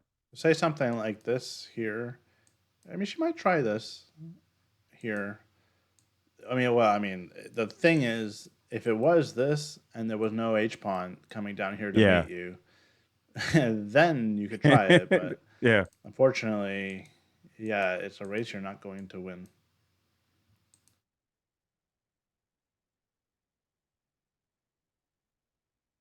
Yeah, maybe she tries this. I'm sure she's calculating it right now, realizing she's not fast enough. That's the thing. Once you realize you're not fast enough, you go for it. White's moves are all forced anyway, so like he can't somehow lose What a if you tempo. play it? What if you play it now? No, it's still not fast enough. Play it now. I'm trying to run. I'm trying to Yeah, run her out of legal moves, and it's just not possible. yeah. If you play it now, okay, good try. Right, because she's not in check. Here's the problem And if you play so, it now. yeah. Um, wait, I'm just. You know what's very annoying that white can do? They can switch. No, actually, they can't switch. I was thinking now that I can go stop this pawn, but then this pawn But then you goes. can push this. Yeah, this is Yeah. what you're trying to do to me. Yeah, this is very. Yes. It's actually kind of annoying. Yeah. That's why I'm like, maybe. Again, and if nothing else, if we're going to be in zugzwang anyway, and we're not currently in check, I'm desperate. It's a I know they're not quite electric pawns, but I'm trying to simulate that. Like you can't stop them both. And if you waste time chasing those, maybe you run me out of moves. But to your point, um, that H pawn, man, it it changes the game. Like there's never a Well, scenario where she there's runs out of legal moves. there's a scenario here where both sides get queens. The problem is Ooh. that it'll then be white's turn, and white has an extra knight. So it's really Wait, it looks like she's doing it. okay. Yeah, she is.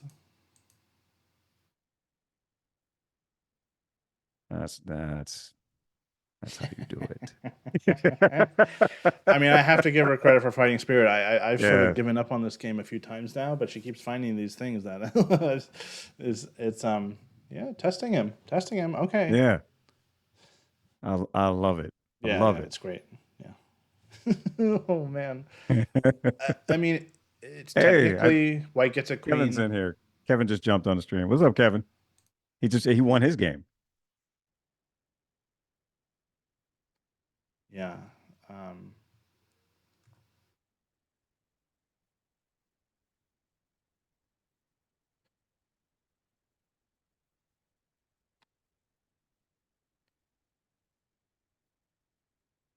yeah. Okay. Now he's stopped. He stopped. Yeah, yeah, you gotta think about it. It's not over yet. The thing is, he can play any move as winning. Knight Yeah. here, or pawn here is all winning. But if you let black get a queen, and I know how nerve wracking this is because I had a game recently where I had a winning endgame, and it was a pawn race. There were some more pieces on the board. We could both get queens, but then I had some moves after that was winning. But I Yeah. was just so terrified of even letting my opponent get a queen that I avoided it completely. I avoided the whole line. I just felt like it was too risky to even allow it to begin with. And so in his mind, I It's could see it's him having some real yeah. doubt here because, or at least being a little bit nervous because I don't really want my opponent to get a queen in this position. No. And It's honestly, a this should not have happened because, um, like if I had asked you in this position, maybe like a little bit further, this position, if we thought black could get a queen at some point in this game, I would have been like, "What are you talking about? There's no way black's getting a queen here." But yeah, she was very resourceful. It's not going to be enough. like it was the only thing I could think of. And mind you, when I was uh thinking of this, it was really just to force a stalemate. But Yeah. he moved his knight, and now I'm kind of pushing that other pawn. Yeah, there you go, Cameron. It's a every move he's not pushing that his pawns to promote is me either running out of moves once Zugzwang happens or forcing you to chase and not promote. But he might have just pushed that H pawn, which would have been, I believe, the oh no, no. Wait, Yeah. yes, he did. Yeah, he He did. He did. did. Okay. But Kamryn can get a Yeah, and queen everything's here. defended too. So if he queens, well, No, Kamryn's he going to get if a she queen. pushes, yeah, she's gonna get a queen. Yeah. And then you said, yeah, he queens and gets check with the extra knight, as you put it. Yeah. We are going to have this position on the board.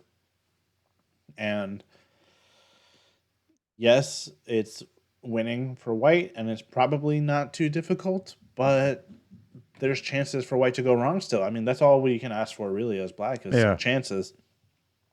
Um, okay, yeah, it's even actually kind of hard to find moves. If it was black's turn, it's also white's turn. So this is not a threat because of queen here. Gotcha. And then it just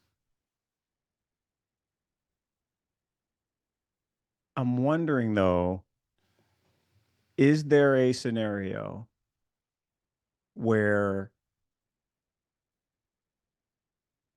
uh you could trade these queens off and still get the stalemate we talked about because we run out of moves? Probably not a stalemate, but I do Okay. have an idea What you of got? well, if it was black's turn in this position, I don't know how to finagle that, but yeah, let's say like knight here, right? There's no Yeah. way white would do this, but you could go check, and when the checks start, suddenly it's possible to make mistakes. King e5 is the only move, but this would be a tempting move, and this would actually give away the win because after takes king d6, you can't defend the pawn with the king. Huh? You have to use your knight, and then I play g2, you take it, and it's over. And then it's a wrap. And the position you talked about, by the Draw. way, is on the board. The Which queens are position? there. Oh, yeah. Well, with Yeah. h7, yeah, Yep. b2, queen, queen. Uh huh. Yeah. Yep. So, I mean, if it was Kamryn's turn right now, she would have this queen g6 check, and it actually gets kind of tricky. Right. Unfortunately, it's White's turn, and they're going to have the initiative. So, d6 is a move with check. Queen h7. Queen here. Charles, play it. What? What? Oh, oh, geez, you No, no, scared me. I no, thought he no, actually no, did no, it. no. I was trying to, I was trying to force him to Oh my play it. goodness! Don't do that to me. You literally were like, wait, what? Yeah. What's much more likely is that White will play Queen G7 and then just take this pawn. Take that. Yeah. That really eliminates any tricks like the one I just showed.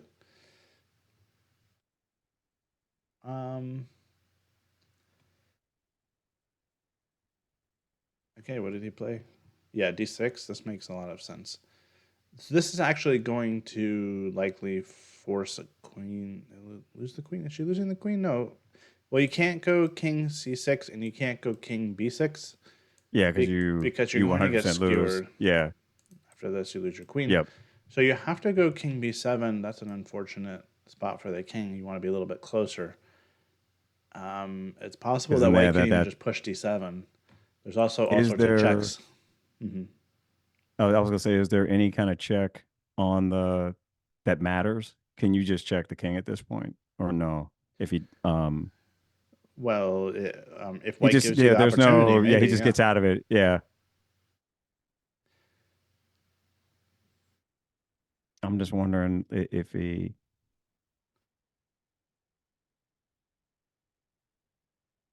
Okay, she did. They did something. Okay, it looks like she moved that king exactly. Uh, Let me see. chat with the greatest greatest screen name I think I've ever seen. Uh, the Dookie Breath Chronicles, which is just fantastic. Um, okay, you already answered it. Okay. Yep. Okay, so yeah, pretty much exactly what you called for is there. If he does not check with the queen, I'm curious to see how Kamryn will play this. Yeah, if it's not a queen check, that would be a serious error. But no, Okay, queen g7. Yeah, just there it is. just go and take Okay. the pawn, and then you can sort of try to figure out how to coordinate your pieces to finish it off. Yeah. But the safest thing to do is just to take the pawn. Yeah, because what you don't want is because she will push and promote, and I hope you have that extra queen Something like that. ready. Yeah. Yeah.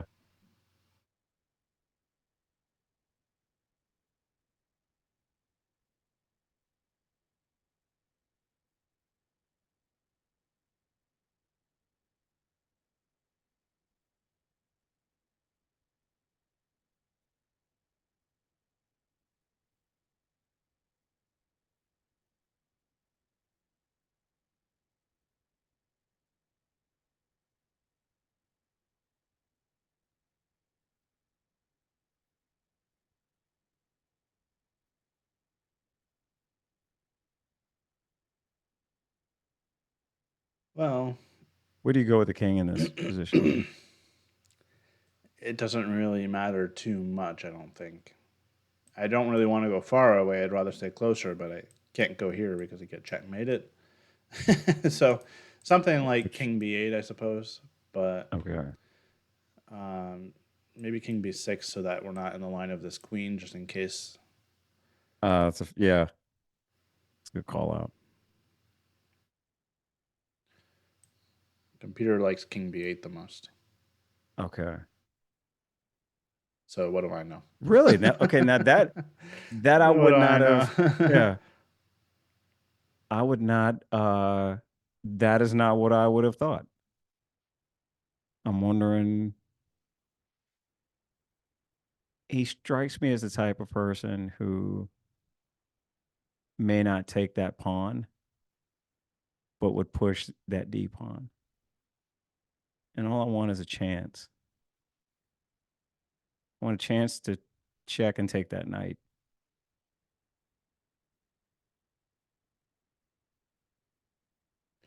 '95 forced mate in 23. Oh, But that I would be think, annoying. yeah, I mean, I think White's just going to take the pawn, Yeah. and Black gets a couple checks, but White's king will be able to But hide. ultimately runs out of it. Yeah. Yeah.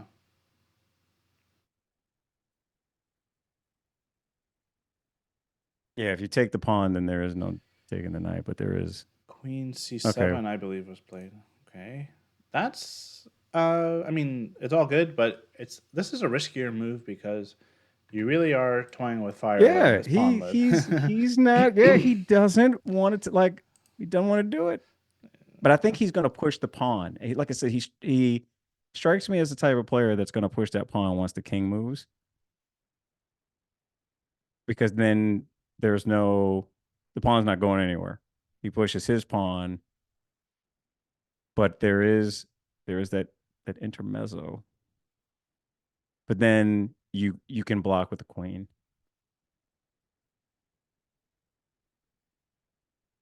and then you still have your passer.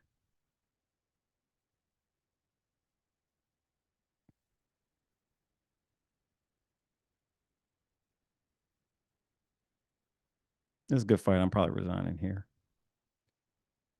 No, no, why resign here? No, No, you hang no. in there. Well, yeah, I mean, if you leave the pawn, there's some hope. Okay. I mean, this game should have been over a while ago, The and fact that she's even in it is Kamryn's been yeah, digging up some hope continuously, and he's sort of maybe played.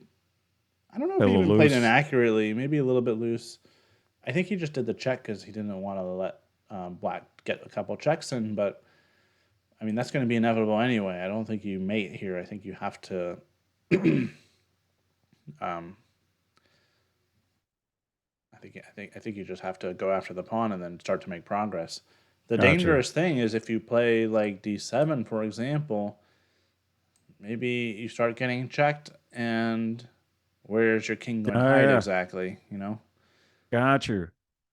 And if the knight ever gets picked off, like let's say this, I know white can go queen here, Yeah, but if they just didn't, right? but say something like this, it'd have to be some world where I get the knight with check. you know, Right.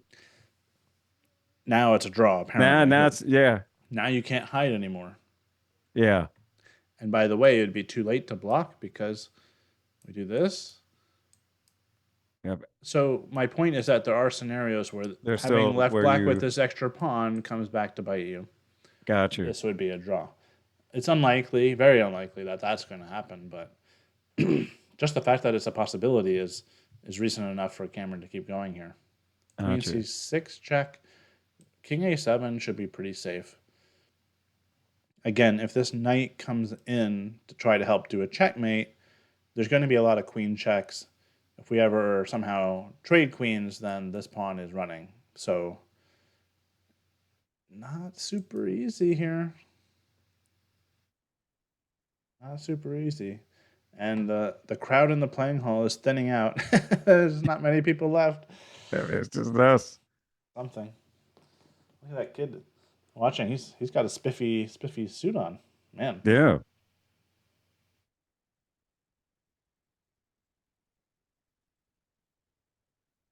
it's like a handful of games left.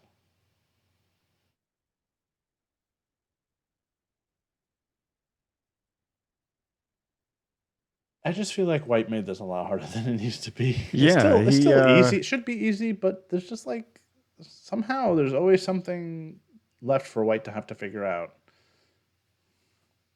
Give Kamryn a lot of credit for that. Okay, we have King A7, Queen C7. We could maybe go in the corner, and that's maybe kind of risky because of D7, but she went King A6. Okay, yeah, so King A6. So if the knight comes to try to mate, there's really not a mate. Do we just push? Probably we start checking forever. And, Yeah, and I don't know what's going to happen. I mean, the king will dance around. How exactly do you hide the king? It's not super simple to figure out. And one slip could,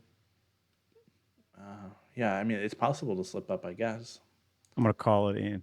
He's gonna fumble this game. I'm gonna call it. Calling it. He's gonna fumble. Oh He's gonna man, fumble, and that she's would be gonna get a something. chance. Yeah, Yeah. there's a non-zero chance that she starts to get some sort of perpetual check as soon as he stops checking her. She And should have never had a queen in the position that we had. The fact that she has one, to your point, the fact that it's just not over. We were like, well, go get something to eat. We'll be back at 6:30. Like we were wrapping up. I was telling people to get ready for the post Yeah. game Post game, review she's with gonna talk to Cameron, us but post game, and Cameron was like, no. It was around the time I'm like, well, what if we did this? What if we just pushed? yeah, Again, trying to get a draw. And to your point, this is more complex. He can't move that night. And if he keeps he can, perpetually well checking he her, we can can move the repeat moves. knight, but it creates his own problems. Yeah.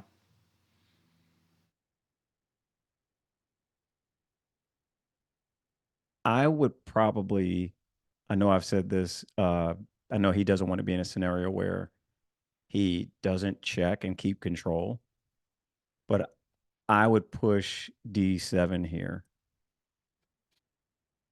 Um, I know that you're coming with the check there. I have to believe at some point uh I don't We even know where you gotta go. stay on the game. White just played King Yeah. D7. What? Oh, he hit that No. way. Oh man, Is this a draw?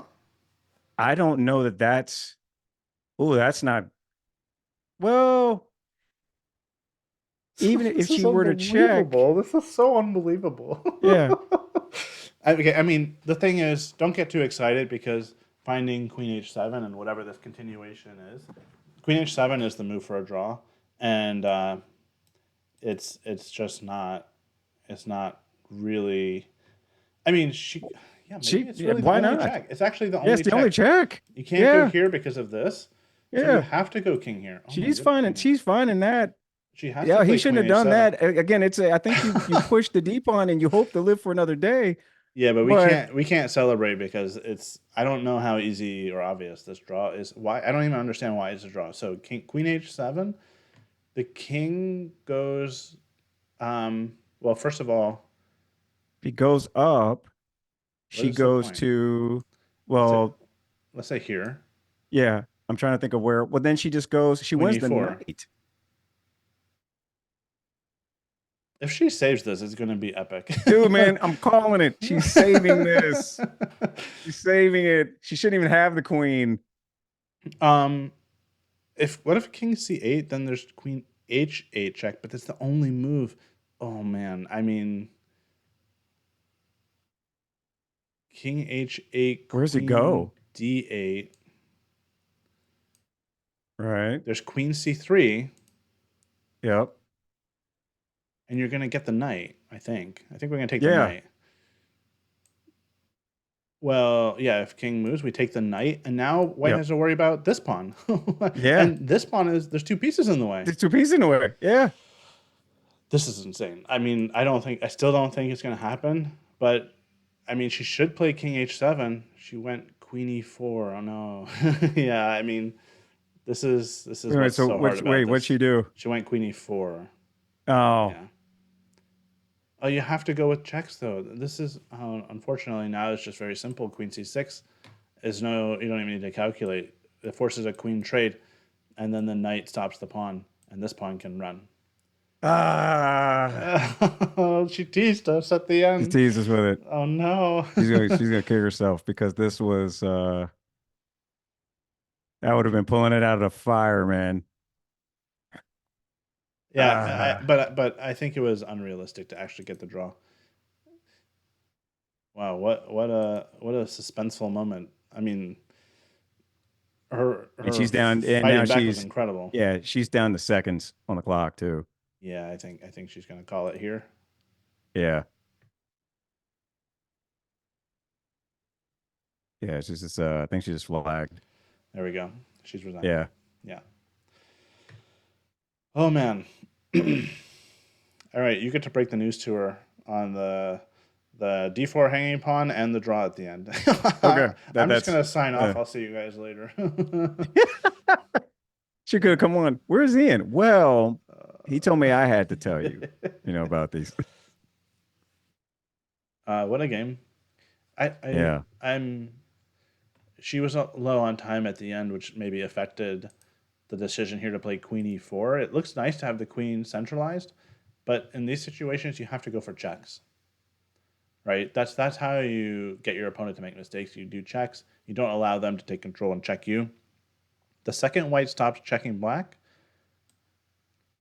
and played King D7, it was a blunder. Queen H7 would have drawn. It wasn't obvious. Like I never in playing the game, I wouldn't have known it was a draw, Right. but you can sort of force your way into it because there is no other option. There's no other check in this position. Maybe she didn't even see the check. Maybe she thought she was too far away and it wouldn't work. But she didn't have time to figure it out. I mean, I don't think anybody would have figured it out. I think they just would have played Queen H7 and one step at a time look for another check after check. Okay, so Kamryn has officially lost this game. Unfortunately, it is she has 2 out of 4. One more game to play later today, and she will be joining us shortly if she's up for it to go over it and talk about the game a little bit, even for just a few minutes. And then we will be back in. When are we going to be back? In an hour and a half Yeah. for the next round. Hour and a half from now, we'll be back. It will take Kamryn a few minutes just to get to a spot where she's able to chat with us. But so we'll wait for her to do that. Apparently, the room is a long walk, so we have to be patient for a few minutes, and then we'll get her thoughts on the game. Honestly, I wouldn't blame her if she felt more like taking the rest while she can before the next round. But we'll Yeah. see. We'll see what she I mean, she's only got wants an to do. hour and some change, Right to on get that. to eat Yeah. and to rest and to Yeah. recover and bounce back. So yeah, it'll be totally up to her, of course, but Yeah. we shall see. I almost wonder if it would depend on the outcome of the next game. But I was like, maybe she talks about them afterwards. But Mm, after the second game, maybe we go over both games, give her an opportunity to rest. But again, like you said, it's her call. yeah, Sometimes the best way to do it is when it's fresh. But I will give her this, man. She's been a really good sport. Within the fight in this game was just incredible.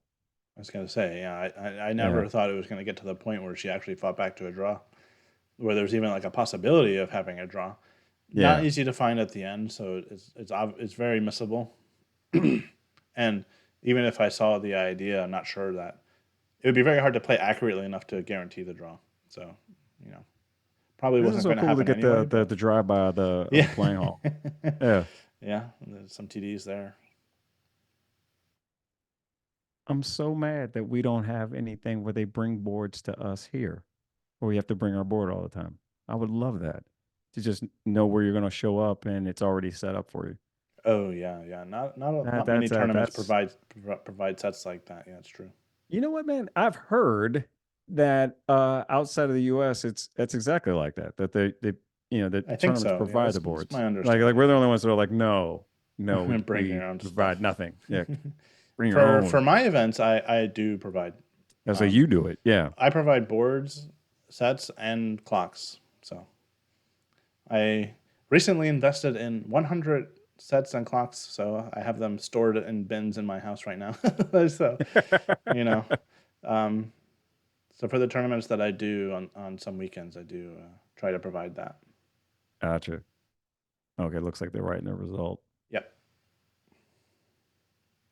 That's very interesting. Interesting to see. I'm realizing it is the same everywhere. It is poster board, uh, yellow sheets, Yeah. the names across from one another.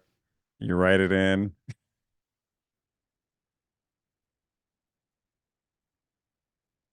Yeah, man, we're getting the full show. Yep. We're getting, she's setting it up and say, "Yep, we get to see her put the results down."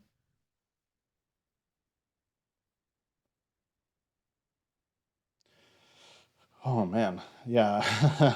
I, uh, I didn't think we were gonna get many more fireworks in that game, and then she kept coming up with more and more ideas, and it was just like one thing after Yeah, another. And dude, I White made it wanted harder than it needed to be, maybe, but also she keeps coming up with interesting ideas. So it was he like, again. It's a I think it's a I think if he pushes that D pawn, it's never a concern.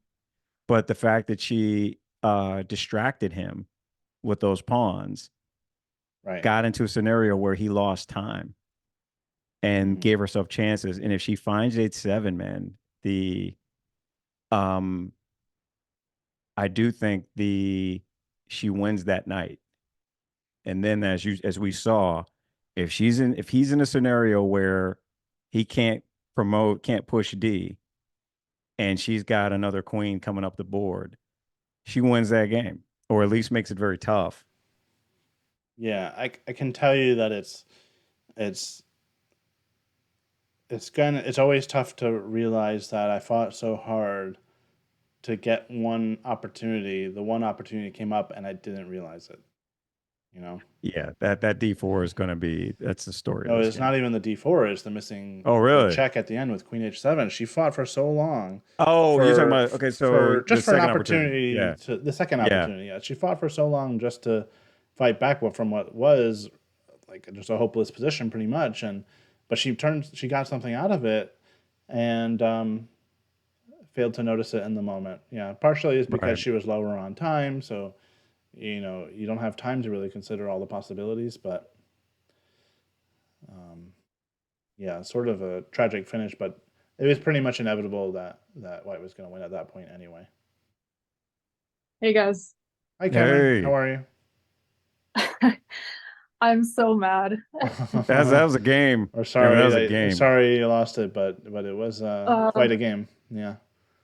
was it ever a draw there at the end, or was I just Oh, like you on? had Ian told me I had to be the one to tell you the chances that you had. And Cameron, it's completely my fault because like I'm the common denominator for the games that you haven't won so far. It's been me on commentary. Oh, that's right. I do have to Yeah, win. yeah.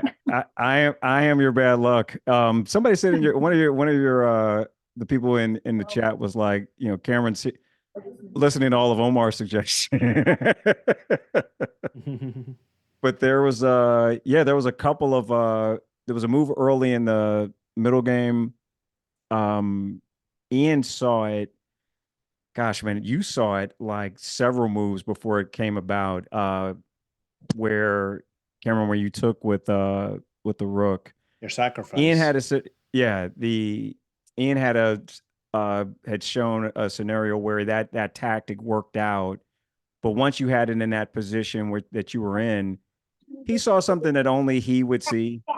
You got to be national master to see this kind of stuff.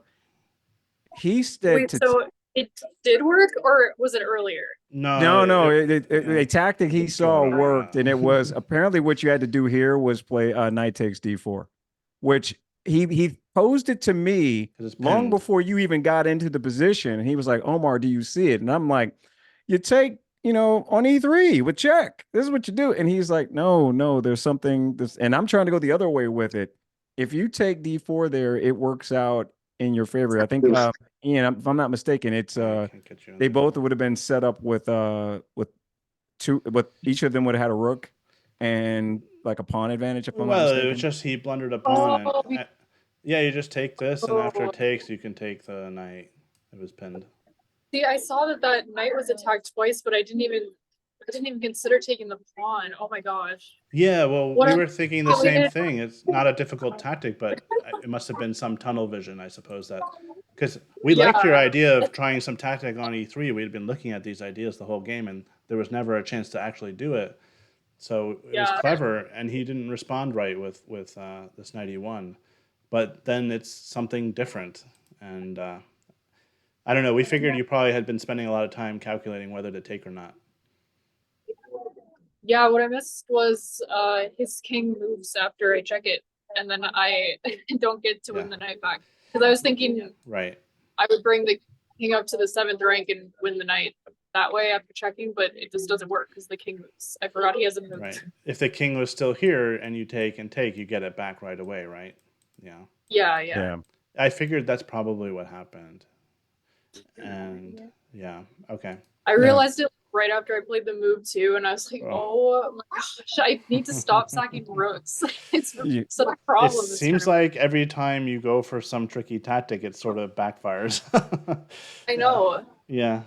But the fight you had in that end game, what's so funny is as we got towards that end, and it looked, Ian and I were like, well, we'll be talking to Kamryn here in a sec, and you kept fighting it. And I think at one point I said to him, well, what if we just push pawns now? Because what we were trying to sort out was, could you draw the game? Could you get a stalemate? And we were like, well, there's no scenario where she runs out of moves. And Ian was like, well, she's going to run into Zungzwag and so forth. And I'm like, well, what if we just push? What if we just start pushing pawns now? Which is, then you did it. And it was like, wait a minute, she's going to plead. Try. Yeah. Yeah, no, it was that tactic. Yeah, it was impressive effort. With just like a knight versus like pawn. So I was just trying to trade off like as many pawns as I could, but then he ended up fixing my pawns on the other side, and like it didn't really work out. Like even with the simultaneous promotion, like he just kept checking. I thought he was just gonna like perpetually check me for a second. Like, that's what we were thinking too. But at the Kamryn, at the end, if you find Queen H7. Okay, I was gonna play that one. Yeah, no. If you find Queen H7, it's you. Not only that, but Ian worked it out to where you play really Queen H7 check. No, you had it. You had a scenario where you play Queen H7 check. Depending on where the king goes, you can. There was a way he was able to work it where you could potentially win the knight. Yeah. And then now he can't push the D pawn, and you've got a second passer, and you've got 2 queens. And I'm sitting here like, she's gonna find it. Yeah. And I was like, I feel so stupid because like I was waiting for the moment where like he would stop checking me, because then I was gonna start checking him and just try and like check him into oblivion. But I literally had like 47 seconds on the clock. And I was like, maybe I just win the knight, and then I missed that he had the check that just forced the queen trade, and it's just over. Yeah, and I thought that this would be a bit of a bummer for you to find out that there was a draw, but I don't think it's really that simple. You get lots of. You should probably have gone for the check, but take over the initiative at least. But to actually get a draw out of it, I think was still going to be pretty hard at this point, because I mean, who knows where the king could have gone? He didn't have to go king c8. He could have done so many other different things. That pawn, easy draw. Well, maybe not easy, but like easier draw. Well, if you can pick up the knight, then it is most likely an easy draw. But it's not. It's not easy even after queen h7, and so. But queen h7 went. I was thinking if you went to like f8, c8 or c8. Yeah, like then you have to find the only move, which is queen h8, not king g8. Because you need to be able to come back here with check, and if you go to g8, you can't come back to here with check. So, like there's all these little details. Probably here. It was so hard. I was down so much on the clock. You didn't have time either. Yeah. But it's like, I know it's frustrating because you work so hard just waiting for this one moment to be able to start checking him. Like to even get a queen was an accomplishment, and then to actually have an opportunity like this, it's a bummer. But like I know you should just go for the forcing moves. Like that's like so basic. I just need to like like even just to like build up time on the clock, even if it wasn't like a draw. Per se, according to the computer, makes him think. Right, that makes sense because you have the increment. Yeah, build up a little increment, and then with a few quick checks, and then try to figure it out. Yeah. So, well, it is what it is. Yeah, Kamryn, I think we'll let you go so that you can get some rest. But get some rest. Yeah. Because I know the next game is not too far off. So, yeah. Unless there's anything else you want to look at, if any questions about the game, but. No, I'm just gonna go try and forget this game ever happened. So I'll Yeah, see you guys Fair next enough. round. See you next round. All right. Yep. Refocus. We'll see you for the next Yeah. round. Will do. All right. All right, Take bye. care. All right. All right. Thank you, everybody. That does it for us for now. We will be back at 6:30. Is that the time for the round? I think it 6:30. is Yeah. So we got 6:30 just enough Eastern time to. So Yeah. an hour and 20 minutes from now, we will be What back. happened to me? I Yeah. fell. It's gonna do Yeah. this. Sorry about that, Omar. There you are. You're back. Okay. Okay. Yeah. All right. Okay. Well, in any case, thanks for tuning in, everybody. We'll see you again Yeah, for see the you next guys in an round. hour or Join so. us again Yeah. in just about an hour and a half. Yeah. Take care.